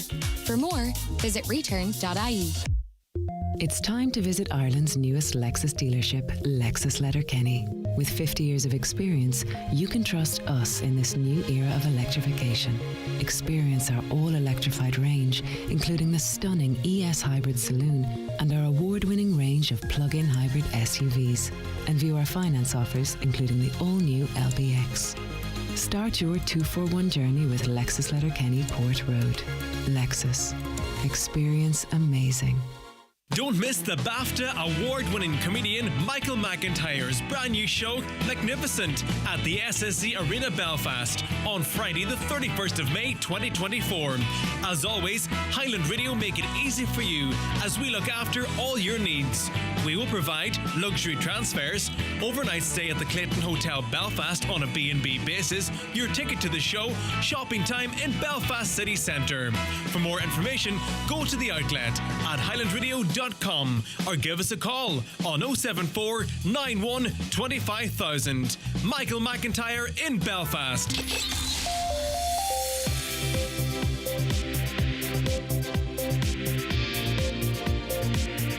The county's #1 talk show, The 9 till noon show on Highland Radio.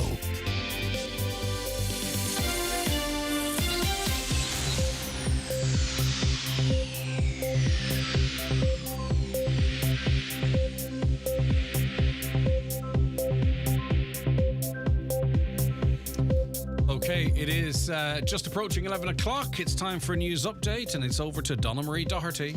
Thanks, Greg. Good morning. The Taoiseach is questioning why some Fianna Fáil politicians only announced they were on the winning side of the recent referendums after the votes were counted. Fianna Fáil Senator Lisa Chambers and TD Willie O'Day says they went against the government's campaign and voted no in last Friday's vote. Leo Varadkar says he doesn't expect the issue will affect Fine Gael's relationship with its coalition partners. Funding support of €4 million has been provided to Donegal County Council under Call 3 of the Urban Regeneration and Development Fund. It's in a bid to tackle long-term vacancy and dereliction in Letterkenny Town Centre. 44 vacant or derelict properties have been identified as having the potential to be brought back into use as homes. The Vatican has announced that Monsignor Eamon McLaughlin from Downings has been appointed by Pope Francis to the position of the Adjunct Under-Secretary of the Formation Office of the Dicastery for the Clergy. It means he is now one of the senior officials in the Congregation of Clergy around the world. He's also the Vatican official responsible for seminaries and the formation of priests around the world. This week marks the 7th anniversary of the murder of Buncrana woman Danielle McLaughlin. The 28-year-old was killed while on a backpacking trip in India in March 2017. Vigit Bhagat was later charged with her murder. However, his trial has faced countless delays. A GoFundMe has been set up to see Danielle's mother and her sister attend a sentencing, which is hoped to take place in June. And finally, Gardaí are continuing to question a man after issuing a nationwide alert over alleged false imprisonment of a woman. An appeal for information was made on the whereabouts of a yellow van in Dublin city centre yesterday afternoon following a public order incident in Arklow in Wicklow. Within the hour, the van was located in Mayo and a man in his 40s was arrested while a woman in her 30s was found safe and well. That's all for now from Highland Radio News, back again at 12 noon. Thank you very much indeed, Donna Marie. LiveScore Bet would like to welcome you to Cheltenham. Nestled against the Cotswolds, it is the perfect place to unwind and refresh your mind, body and soul. A Regency town that's intimate and friendly, a civilized place of culture and learning, of peace and quiet, except for 4 days of the year. No matter who you're backing this Cheltenham Festival, celebrate with great offers from LiveScore Bet. T's and C's and account terms apply. Bet responsibly. 18 plus gamblingcare.ie. Okay, we were speaking earlier on about the Rural Enterprise SkillNet Women in Construction programme for 2024. It's running from April 2nd into June this year. It's 6 weeks plus 4 weeks work placement. It runs during the day. There's 12 spaces left. We've had a number of calls for people looking to get involved in it.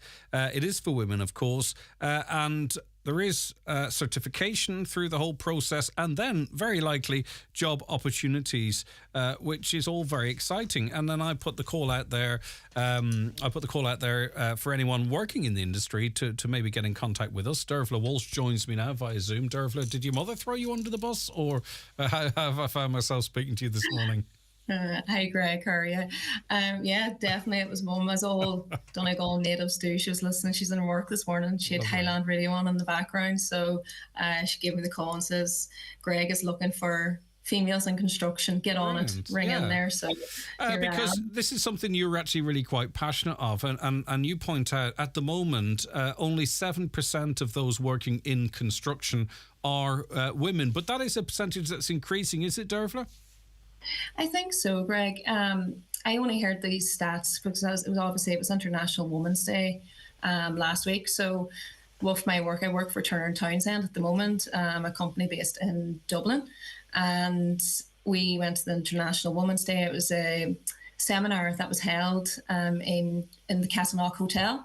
And it was very interesting to hear that it's only 7% of the workforce in Ireland at the moment is female.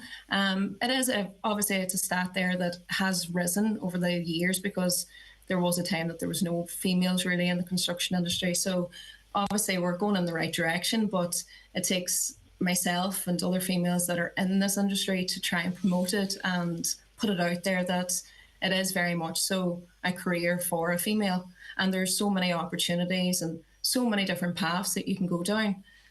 So I think this here program that's being held is really, really appealing for young females or females of any age to go in and even just see there as apprenticeship and learn and perhaps even go even further from that. Well, this wasn't necessarily, if I had asked you when you were 13, what do you want to be when you grow up? You know, I want to be a quantity surveyor as such. To some extent, you stumbled into this industry. Talk to me a little bit about that. I definitely did. So obviously there's no one in my family that's in the construction industry. So very much so fell into it. It was actually just from the ATU in Letterkenny. It was an open day and obviously there's stands and there's all different sectors there. And I actually met the head of engineering. So I kind of bumped into her whenever I was there and she was like, oh, have you gone through all the stands today? Have you gone over, anything stand out to you? And I said, no, not really, to be honest. I don't have a clue what I'm doing. As a, 16-year-old girl standing there being like, what do I want to do for the rest of my life?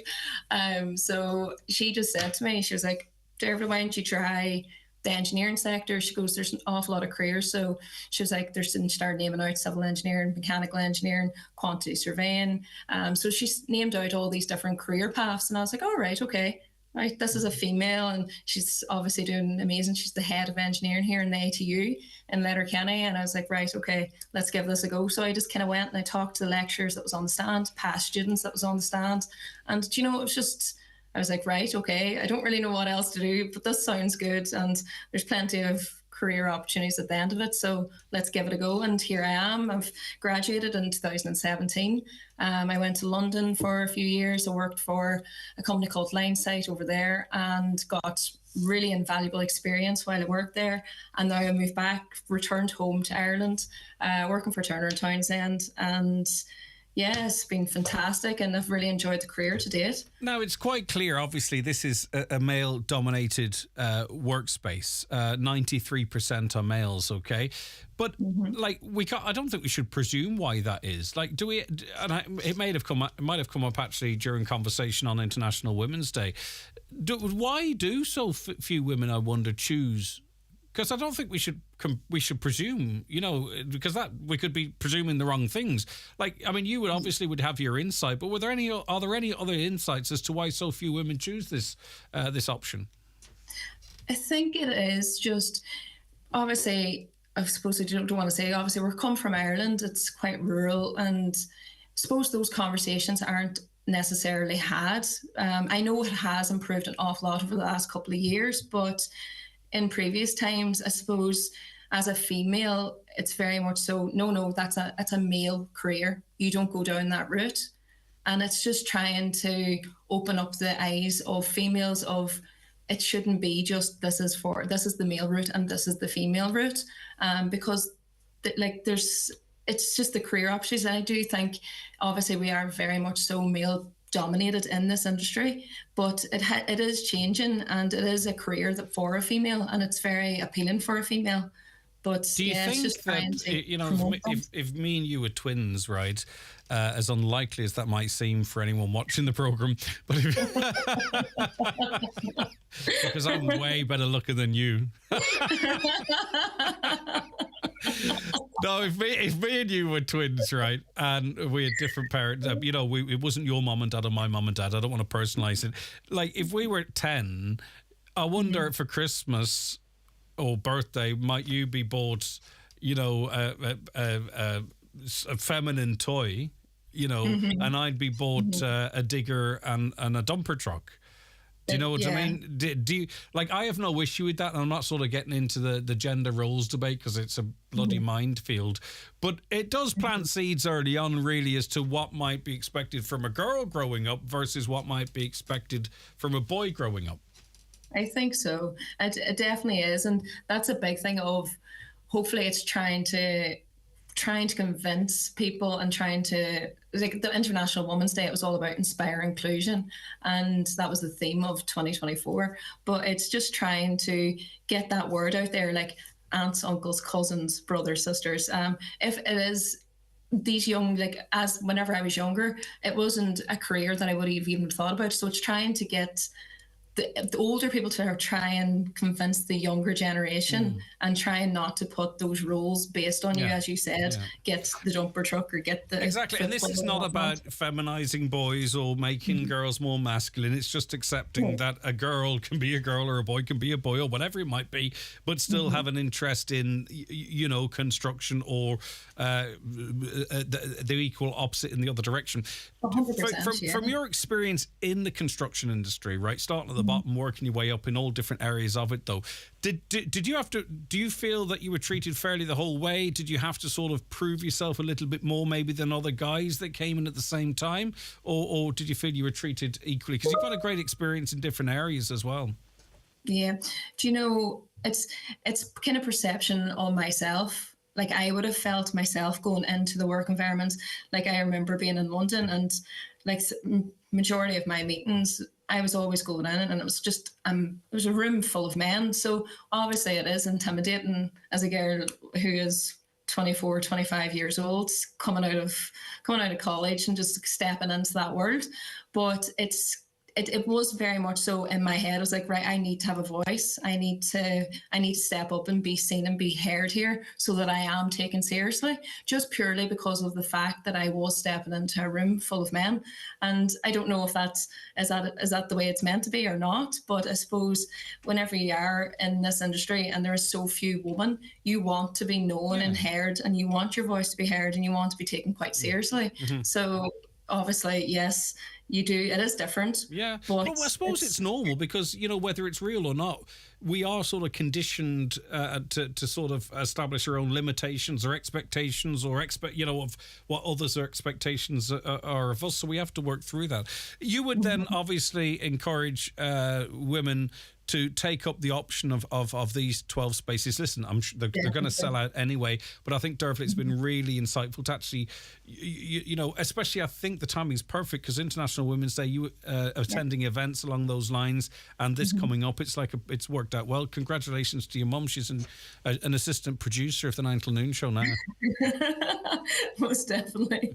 And see, for the girls that are applying for the apprenticeship, I think it's fantastic. And do you know, if there is anyone out there that does want to reach out to me at any point, just I'm on LinkedIn. I do get messages quite a lot, and it's great to see because I try to reach out to all these younger people that do reach out to me and ask for advice. So if anyone does want to reach out, they can reach me on LinkedIn, and obviously my name is just Dervla Walsh. Lovely. So it'd be great to see that. Dervla, it's been great chatting to you. Thanks so much for sparing the time, and continued success in your career.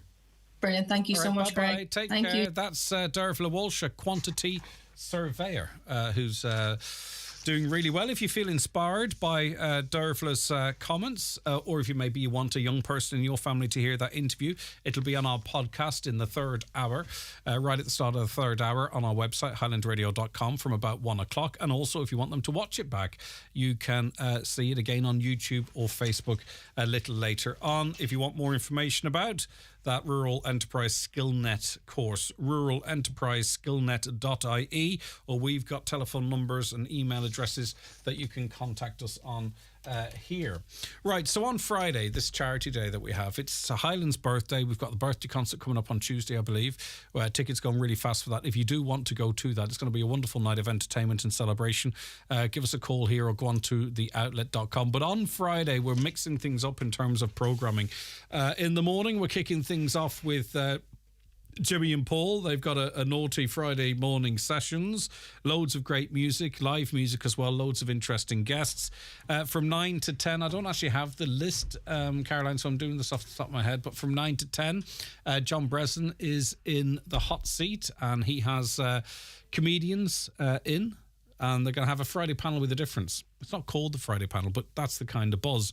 10 to 11, Lee Gooch and myself will be presenting a live interactive auction, and we have some fantastic prizes up for grabs, including, well, I can't go through them right now because I don't have them in front of me, and I don't want to mislead anyone, but we're already having bids on them. But there's some brilliant prizes, and hopefully we'll have a bit of fun between 10 and 11. Between 11 and 12, then we have Fionnuala Rabbit on this side of the desk. She's going to be hosting That's Entertainment. That's Entertainment from Fionnuala Rabbit. I could be gone. By the time all these people come into this slot and it's better than me, I could get the sack. But anyway, you know what? I might take up construction. It sounds fantastic. Then from 12 to 1, there's a wonderful nostalgia hour for you to look forward to, where we'll look back on the rich 34-year history of Highland Radio. Canis Donal involved in that, and others as well. And then it goes on and on. There's some great there's a Loose Women style programme coming up then as well. After that, we're down to Letterkenny Shopping Centre, Oisin Kelly's Country Jamboree. Really looking forward to that. He is actually going to be singing live, by the way, if you're interested. Oisin Kelly, thanks to a €200 donation, he's going to be singing Las Vegas in the Hills of Donegal live at Letterkenny Shopping Centre. How exciting. Call down and see that as well. Brendan Devaney, if you want him to sing a song, donate, we'll get that sorted as well. And then after that, David James has a special jukebox style show where you can make small donations and get a song played. It's not country as such. It might be country. It's a mixture of whatever it is. If you pay $5, you can pick whatever it is. And then there's a lovely show then in the evening where we've got a group of DJs who work across our programming coming together. It's a DJ mashup, quite literally, not the music, the actual DJs. They'll be reminiscing, chatting, and a bit of a quiz in there as well. And we'll be encouraging you if you can. And I know things are tight, and I know we're trying to stretch our money as best we can, but some of us do have a little bit to spare. And if you can, we'll be asking you to donate, and you can donate right now and support our charities, which are Cancer Care Northwest. Of course, we also are supporting Jigsaw, the mental health charity, and the Irish Wheelchair Association, who are always doing amazing work. So please tune in Friday and dig deep where you can. The county's #1 talk show, The 9 till Noon Show on Highland Radio. The 9 till Noon Show is brought to you by Letterkenny Credit Union, offering low-rate car loans with fast approval. Apply online at letterkennycu.ie or in office today. Charlie McClafferty Funeral Directors, serving Letterkenny and the surrounding areas for over 100 years. Charlie McClafferty Funeral Directors. Let our family take care of your family and guide you through a difficult time. After a long, hard day, treat yourself to something luxurious. your drive home. The sleek new Nissan X-Trail has a dreamy, luxurious interior and is now available with e-Power, Nissan's unique hybrid driving system that lets you experience the pleasure of electric driving without the need to plug in. And it's available in 5 or 7 seats, so even the school run feels like a spa break. The all-new Nissan X-Trail with e-Power. Drive it to believe it. Book your test drive today at your local Nissan dealer. Nissan. Innovation that excites. It's time to laugh out loud. Tommy Marin here. My new Irish comedy play, Matches and Old Flames, comes to Letterkenny. And she said one was longer than the other. Daisy, how will I spell other? U-D-D-E-R. Matches and Old Flames on Grainon Letterkenny, Friday, March 29th and Saturday 30th. Book now at ongrainon.com. Make more meals for less with Dunnes Stores, where you'll save in the aisle with ingredients for a traditional full Irish. That's 8 pork sausages, just €1. A pack of unsmoked rashers, €1.99. 6 fresh eggs, only €1.40. And all your other breakfast favourites, all from the Dunnes Stores range. Plus, you can save at the till with a 5 off 25 grocery voucher. Dunnes Stores, always better value. Terms and conditions apply. Voucher can be used on next in-store grocery shop of €25 or more.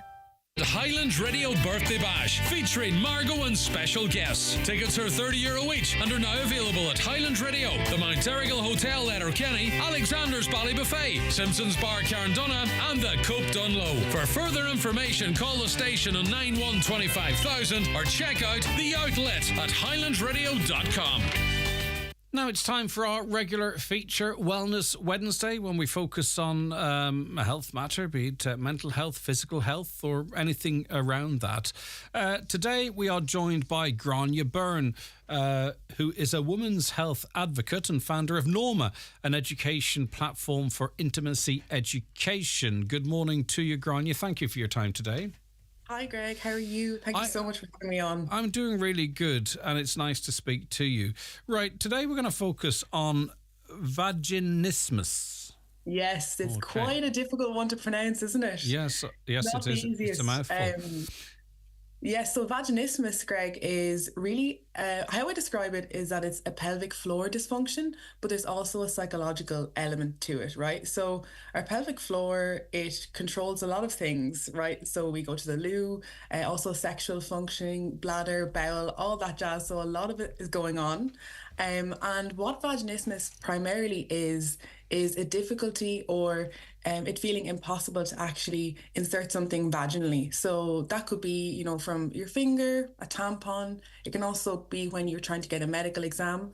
And a lot of people find trouble when they are trying to be intimate with a partner or try to actually do penetration in that way. Is it always physical and mental, if that's the right way to describe it? Is it always a combination of both, or can it also be one or other?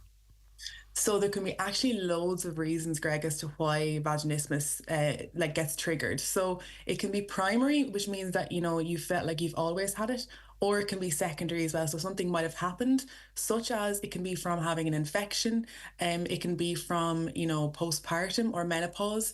You know, you might have a dryness as well. And basically, a lot of people actually jump to the conclusion that there must have been some sort of trauma or sexual trauma to have occurred. And this can be true, but by no means is it the only thing that actually triggers it.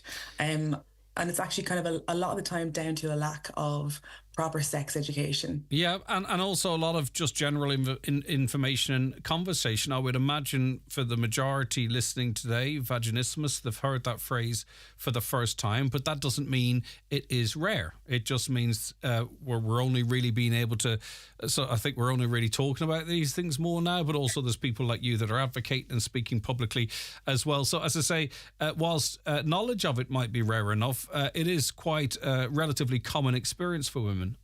Absolutely. And as you said, it's not, people actually consider it also that when there is pain or discomfort down there, especially if it's during sex or during any type of exam, that it's actually normal or to be expected, whereas it's not normal, but it is very, very common. So we know that 1 in 5 females experience this during intimacy, so like pain and discomfort when they're trying to insert something. But there's going to be very many other females that are putting this down to something else, I presume, as well. Or not getting it diagnosed, you know, it's just the way I am. It's really what I was trying to say. Absolutely. And with Norma, the platform that we've done a lot of research interviewing women about this and what is stopping women. Actually, about 25% of women that we've spoken with, they actually fear that when they if they do go to a medical professional such as a GP, that they won't get the answers they need. And also, of course, it is quite a taboo area, right? A lot of the time when we go into GPs, and especially as women, we might think that our issue will be dismissed. So there's that element that does come into as well. And it is, I suppose, it's when those sexual well-being issues are not addressed in a GP office. It's not because they shouldn't be. It really is because they should be. It's just that we are actually not used to those issues being talked about openly as well. But that is changing. Yeah. And like, I mean, you've touched on an awful lot in there, how it can impact on someone's life, but really quite worrying, I would imagine, is that women, we know the importance of smear tests and what have you. And often we're looking for excuses not to go and get ourselves checked out. I just would worry that there could be quite a proportion of the population with vaginismus who actually perhaps either don't go to or put off going for something as vital as a smear test, which makes potentially much more serious as an already serious condition is. Absolutely, Greg. Yes. No, even it's really around that kind of fear element. So it actually, from a lot of women we've spoken with, people actually forego getting their smear test done because of that as well. So it is a massive factor, and it does make it a lot more serious. Because I suppose when we look at another type of, we'd call them, I suppose, in a medical sense, sexual dysfunctions. I just think in terms of vaginismus, it's actually your body protecting you in terms of your pelvic floor muscles tensing. I would look at it in that way. But when we look at other types of sexual problems, such as erectile dysfunction, that kind of industry has been there for quite a while around that. So we know the likes of Viagra, we have lots of solutions around that we can do. Whereas with vaginismus, because it's a lot more multifaceted, it can be hormonally related, it can be, physical trauma, or it could be psychological as well. But I hate to say this, right, but also it affects women. And I just wonder, in terms of a research perspective, if this was fellas that were being interrupted perhaps in their sex lives, we'd have come up, well, we already have, wouldn't we? We'd have already come up with a solution. And I know people might go, oh, here he goes again, but sometimes you just have to look at the evidence and facts, and you can't help but wonder, is that a factor? Absolutely. No. And to that point as well, Greg, about 5 times more research exists on erectile dysfunction than it does on sexual pain and vaginismus. So that just shows you around the kind of, it's been perhaps not an area of focus within women's health research and health research overall. And it does, get a lot less funding in terms of research. So if this, in terms of treatment, I presume it depends on what the trigger is. If it is something that's psychosexual in nature, perhaps maybe it can work through a counsellor or what have you, or working or engaging with your partner or just with yourself. If this is a solely physical response, has anything been figured out yet in terms of addressing that? Absolutely, yeah. So actually, to go back a bit, what I would recommend to somebody if they are experiencing anything like this is obviously the first port of call would be their GP, right? Because what you want to do is rule out if there's any physical obstructions or physical problems that, are actually triggering this. Yeah.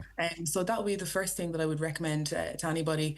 The second thing is, you hit the nail on the head there. If you are experiencing emotional problems around intimacy, or it could be around fears around penetration, a sex therapist is phenomenal for that, and they can help you explore those fears and understand why it's happening.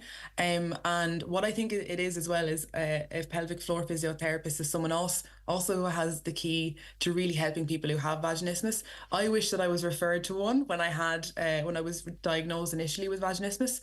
And what they can do is really help you to to actually assess your pelvic floor and looking at the tension. We know a lot of the time that people go to pelvic health physiotherapists because they've had a baby, but people are kind of assume that that's the only time you'd actually go to a pelvic health physiotherapist. A pelvic health physio can help you also all throughout life with all different types of problems as well. Mm-hmm. But so that's what I would recommend. If when you do go to your GP, hopefully they will refer you on to a gynecologist, which will be able to rule out anything in terms of the physical aspect. The ripples of this, could be quite great. It can have quite an impact in people's lives because it can have an impact on people's relationships. And then, who's to say it wouldn't be like us, but a fella could start getting insecure. Let's make this our problem.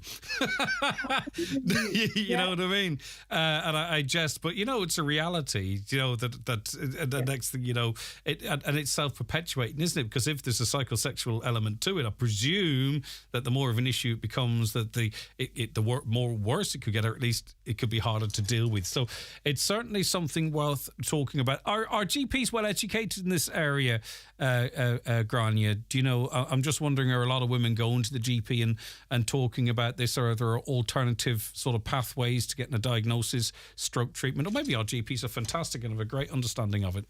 Yeah, no, definitely. I work with a lot of medical professionals as well, both on from advisors as well. And what we find is that that GPs don't get the training that they deserve on these types of psychosexual issues across the board. And even to the point that gynecologists in the UK, in Ireland, they basically don't get the training either. So you're going and doing your master's, which is specialising in gynecology, and you're only getting part of a lecture on psychosexual issues, whereas people come into the clinic in the gynecology every single day and are presenting with these problems. It's one of the top 3 concerns that actually gynecologists face when they get clients in the door. So 1 in 5 diagnosed cases, anecdotally, and maybe it's unethical, but I don't think it is. How prevalent do you actually think it is? Be it in like slightly impacting on people's lives versus the extreme where it causes great difficulty. So it's 1 in 5 officially. Where would you put that figure at anecdotally, I wonder? So I would, in terms of like the severity of the condition, so it is an absolute spectrum. Yeah. So you might be able to actually have, when we look at intimacy, you might be able to have successful, penetrative sex. However, it might be really painful, or you might have to stop. To the point where on the other side of the spectrum, it might be just impossible even at the thought of it. So you might, you know what I mean? But what actually, and this month is actually Endometriosis Awareness Month, and I think it's also it just goes to show as well that from all of our qualitative research, speaking with people, we know that one of the main reasons that and people with endometriosis, their quality of life is impacted, is because of the sexual problems they actually experience, and that is painful sex and vaginismus. So 8 out of 10 women who have endometriosis also experience pain during sex, and people with endometriosis probably make up about 10% of the female population. Yes, I see where you're going with that. Yeah, indeed. Okay. Right. It's been very interesting and educational for an awful lot of people out there. I would say there's going to be people saying, what are you talking about that stuff on the radio for? But anyway, that's fine. We don't have to do these things. It's the right thing to do. But also I think there's going to be people listening that have got a name on something they've lived with. Yeah. And I presume too, dependent on the triggers or the cause, you're going to have people that this will come and go in their life. Yes, yeah. I'd imagine that, so they'd have periods of it being, encroaching on their life, and others where things seem to be. Right, okay. Thanks for that, Grania. Is there sort of like a go-to place with more info? Is it Norma, generally speaking, and it has subsections, or where would you direct listeners who want more info?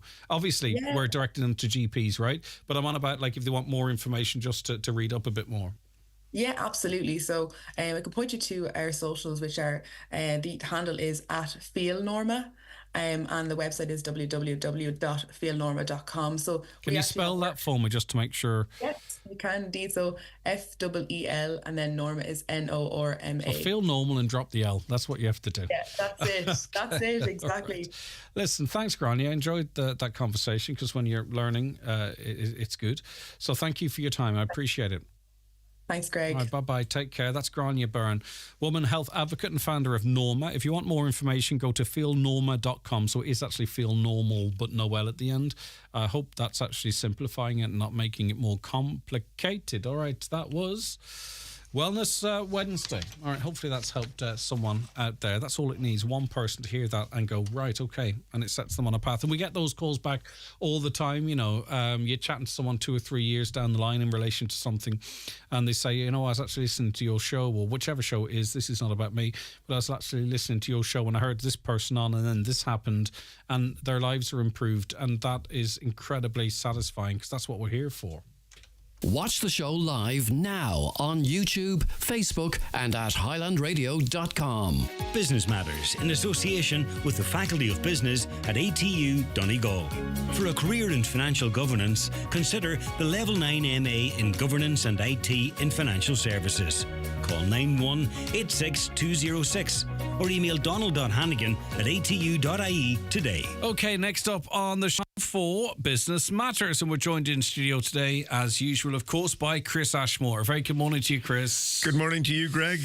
Right, the podcast is live for you right now. We'll tell you a little bit more about that later on. But first, let's get some business news and a funding boost for business in the Gaeltacht. Yes, funding of almost €2 million has been approved for Údarás na Gaeltacht to boost the Irish language in Gaeltacht businesses. Now, this is geared towards the service, retail and hospitality sectors, and it's likely that some of this will be drawn down by companies in Donegal, so more signage, just encouraging people to use the Irish language, and there's going to be a number of people appointed in each region to help promote that, so nice little positive story to start off on. Yeah, super stuff. Further development at Harvey's Point Hotel. Yes, they've got planning permission for a couple of extra bedrooms and more car parking space, and also they have plans in the pipeline for a new spa and wellness centre, so we will watch with interest. Yeah, indeed. Okay, now, big news for a Donegal shellfish firm. Yes, Errigal Bay Limited, which is the largest processor of wild Atlantic shellfish. Now, they've been granted planning permission for a new building down at Minaneary, just outside Carrick, and this ties in with their long-term plans and also to protect existing employment, and they have plans to expand in the future. So again, that's a nice positive story, Greg. Yeah, for sure. Lidl going green, further green, I'm sure they would say. Green. Now, this is something we're going to see a lot more of. The Lidl premises, the retailer on the Port Road in Letterkenny, they've got planning permission for solar panels on their roof, and we are going to see a lot more businesses. You do need planning permission for that, do you? You do, yeah. And quite an extensive. So we're going to see... you know, this will be common on the roofs. It'll be interesting to see if we ever find out how much of their power is serviced by... Well, no doubt they will market that well, I have no doubt. All right, okay, as you say, we're going to see much more of that going forward.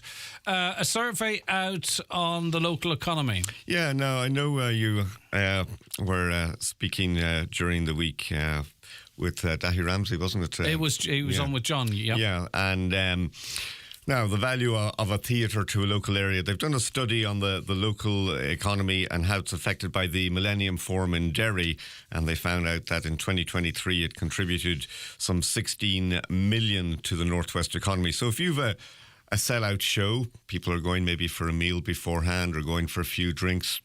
Some people may have come to to stay the night in the city, and the same would apply to other theatres in the Northwest. So it just shows, they did this survey and they found out that for every every €100 that was put in terms of a grant, €35 comes back straight away.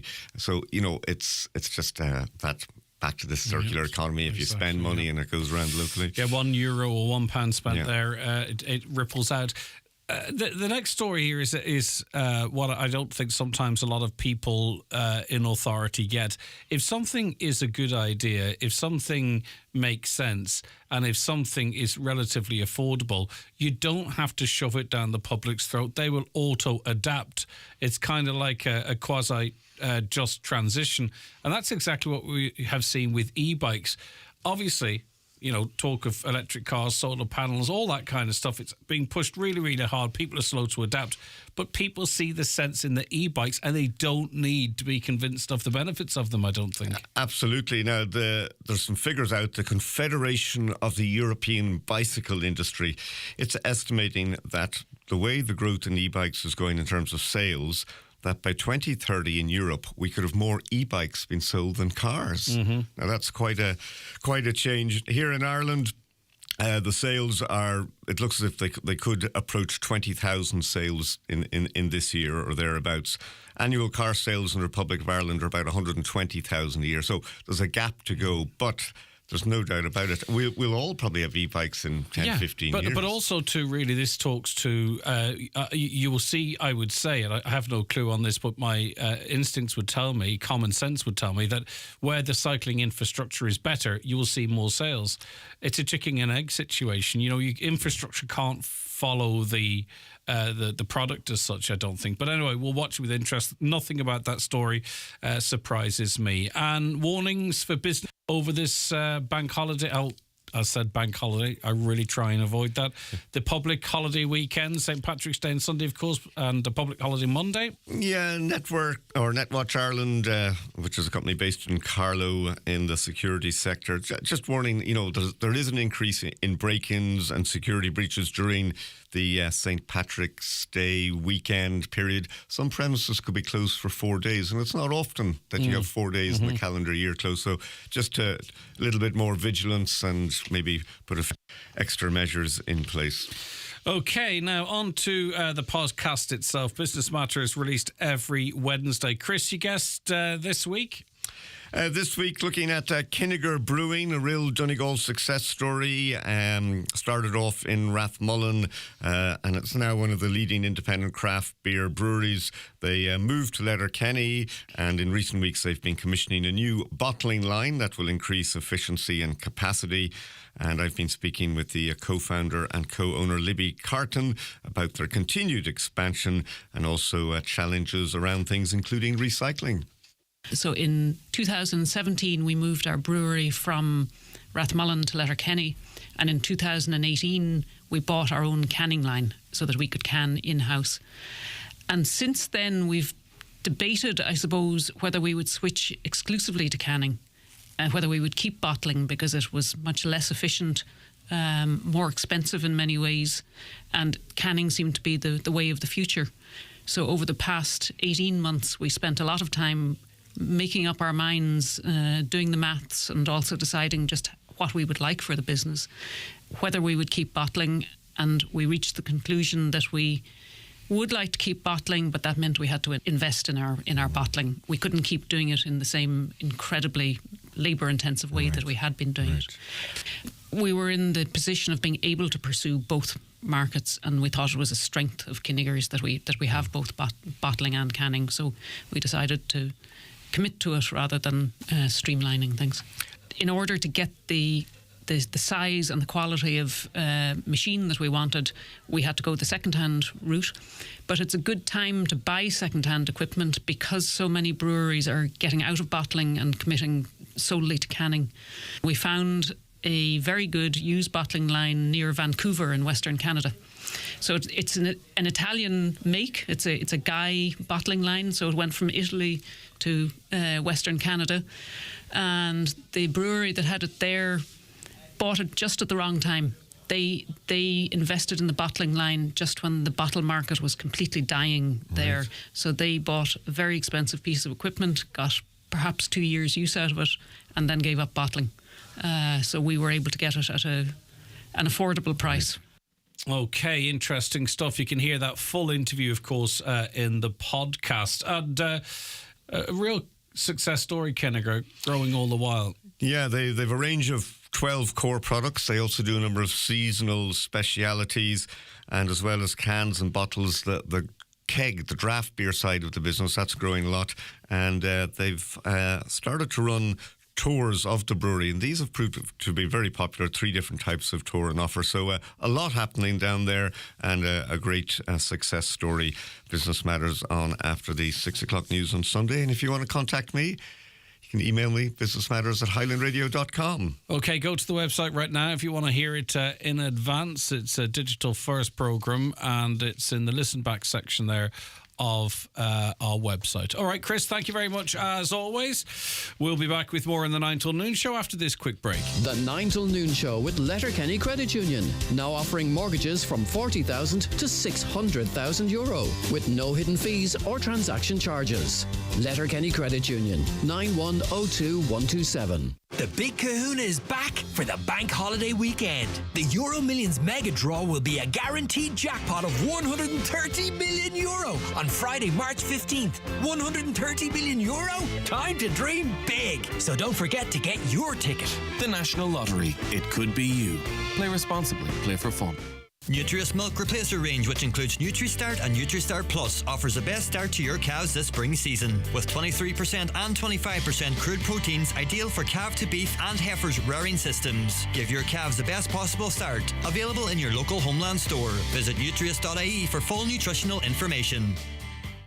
I've just had the Eclipse Cinemas experience. Wow, they truly have taken a night at the movies to a whole new level. Amazing recliner chairs, director's lounge VIP room, pizza and hot food served to your seat. Have a glass of wine and enjoy the film on the big screen. Try it for yourself at Eclipse Cinemas Lifford Strabane, where the stars shine brighter. By the way, the pizzas are amazing. You can book your seat anytime at eclipsecinemas.ie. Get ready for an amazing bank holiday weekend sale at Easy Living Furniture. For this weekend only, absolutely everything's reduced across sofa, dining, bedroom, mattress and accessories. Get the 3-seater dark grey Harper sofa for only $429. Donut 240cm dining table for only $249 and much more. Don't miss out on these lucky savings at Easy Living Furniture, Crescent Link Retail Park. Donegal County Council invite you to an information evening on initiatives shaping the future of sustainable living, including the Community Climate Action Fund, vacant and derelict properties refurbishment grant scheme, and insights into SEAI grants. The event will take place in the Letterkenny Public Services Centre on Thursday, 14th of March from 5:30 p.m. until 8 p.m. Attendees are advised to bring along a recent electricity bill. Join us and share experiences and insights from industry leaders. Booking not essential. For new perspectives and a fresh vision, join me, Greg Hughes, on the 9 till noon show every Thursday at 10:15 for your voice, your community.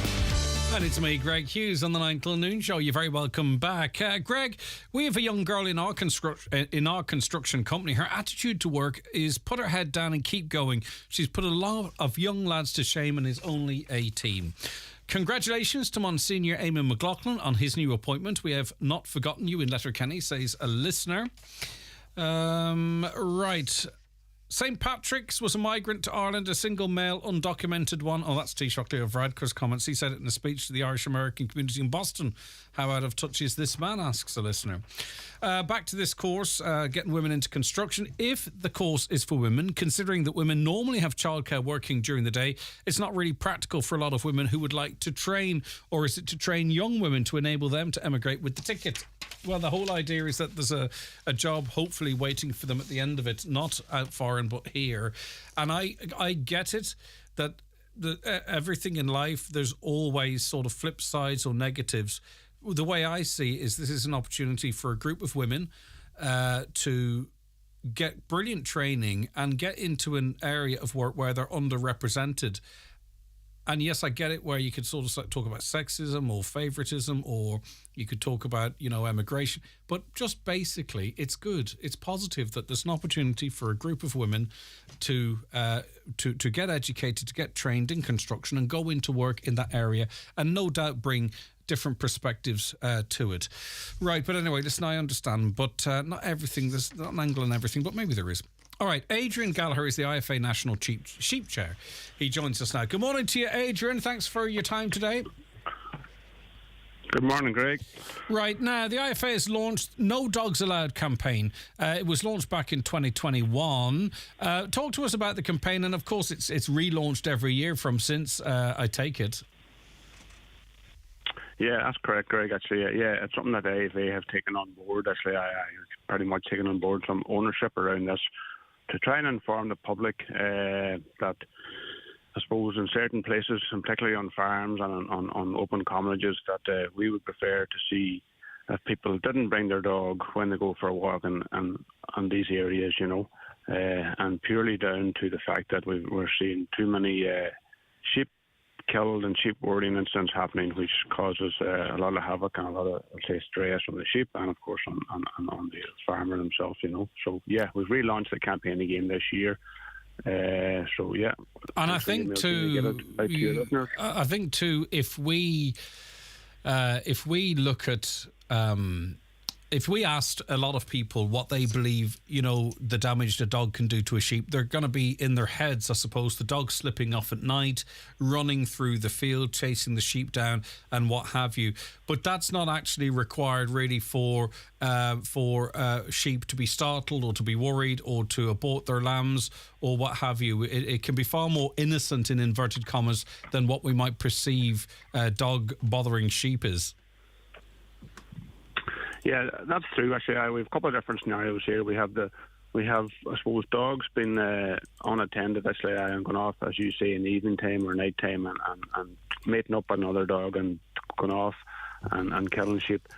And then we have the scenario where, we'll say, pedestrians tend to believe they have the right to roam in farmland, and they bring their dog, and they don't have the dog on a leash, and the dog's running. It could be at their foot if they have them under control, but in most instances, or a lot of occasions, or on some occasions anyway, the dog does be in a position where he visually can see the sheep and can cause stress to them, actually, and upset the hold.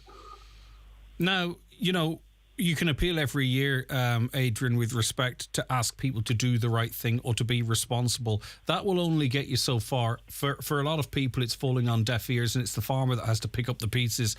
Do you need to be backed up now by, stronger regulation in relation to dog ownership and the responsibility of dog ownership? And if you do, what does that look like? Yeah, that's true, Greg. Actually, we can only go on so much, and it's up to people to take their own responsibility. So for those then that don't take full responsibility, which they're obliged to do, I suppose our campaign also includes some rigorous controls and rigorous enforcement to the existing laws, and maybe even some changes to legislation and changing to the enforcement of the legislation. So yeah, we are lobbying to ensure that there's a single national database where all dogs that are deemed or meant to be microchipped are recorded on. So we do have a single database of legal ownership of all dogs in Ireland. I suppose we're also looking to increase some of the fines that exist there at the moment, because the fine is very low at the moment. If we do manage to bring someone to court who has caused significant damage to a flock, we're also looking to try and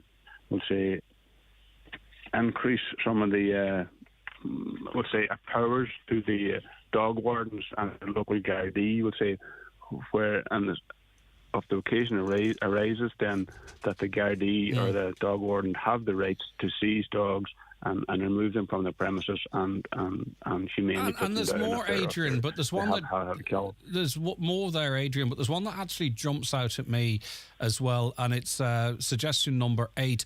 Authority to apply the legislation obligations to dogs in border regions owned by persons not resident in the state. Now, I'm not saying it is dogs, visitors' dogs that are causing the issues, but in terms of, and it's not just in this area, it's in terms of the blue flag, the rules. There's a lot of people from outside the Republic of Ireland that holiday and visit and explore Donegal with their dogs.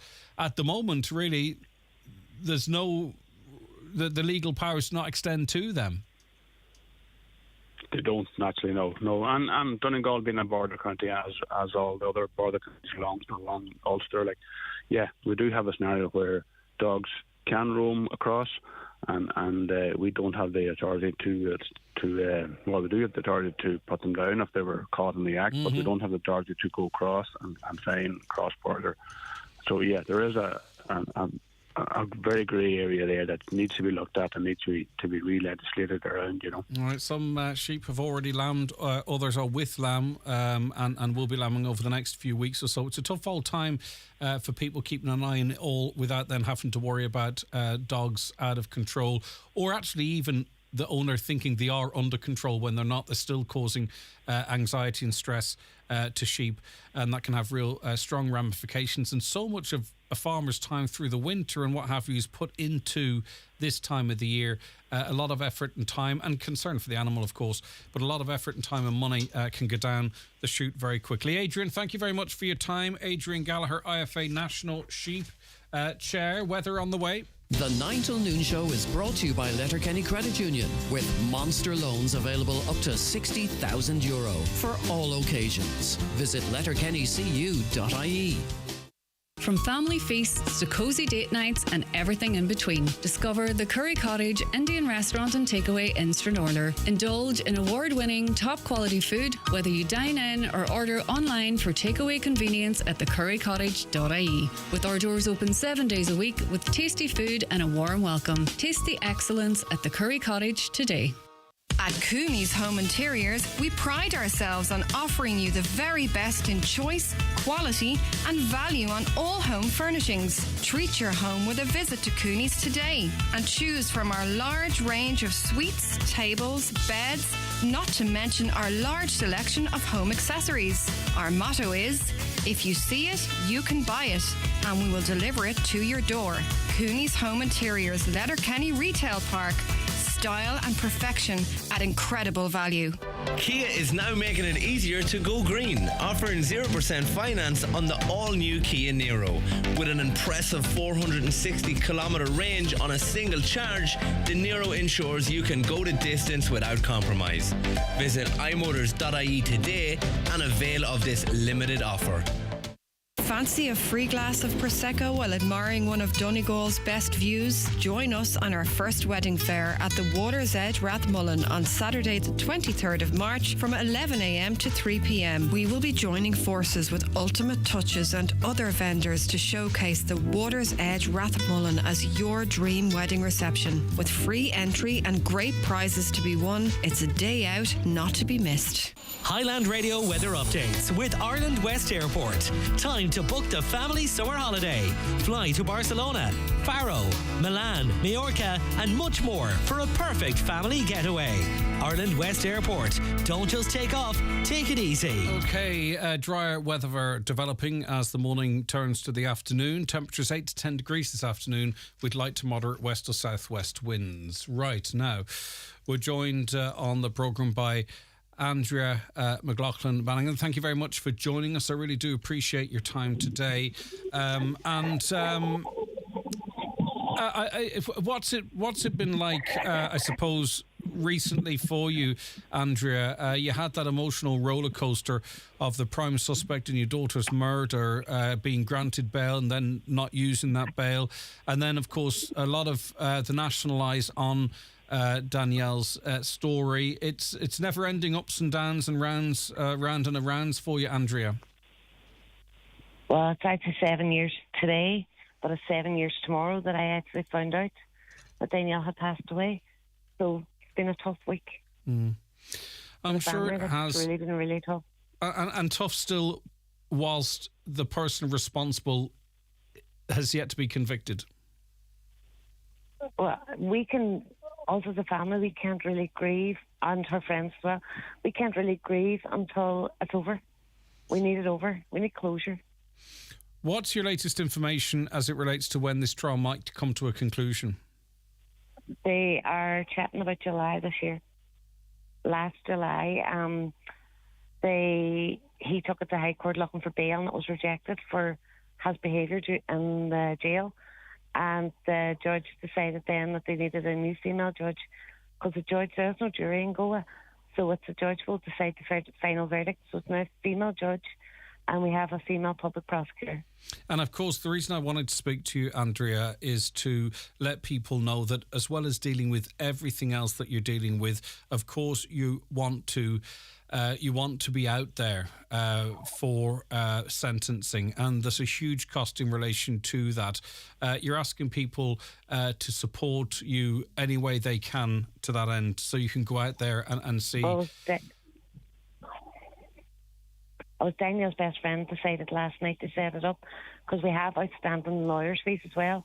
And she thought that it'd been nice if I could go over there to give my own victim impact statement in person rather than emailing it over. As you're aware, I've never seen the court, and she thought it'd be nice for me to see the courtroom, me and Jolie.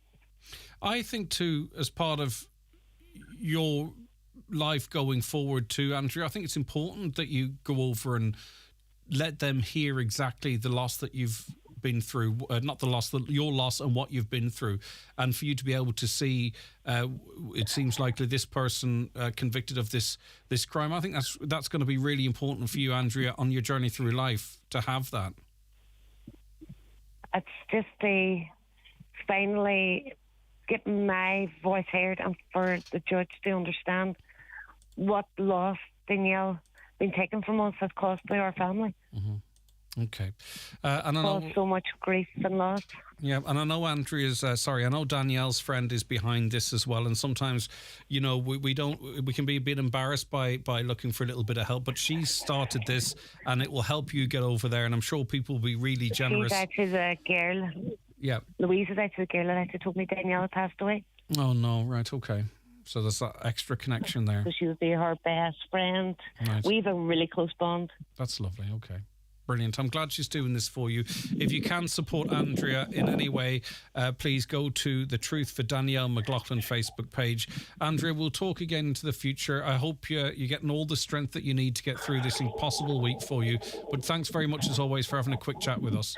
And Greg, could I ask your viewers for Plenty Fresh, because court's back on tomorrow, which is also the day I found out she passed away. Oh, my word. Okay. Our big day tomorrow. Court back tomorrow, and that's the actual anniversary of beautiful Danielle's passing. Thank you, Andrea. Take care of yourself. God bless. And that's where we have to leave it on the show.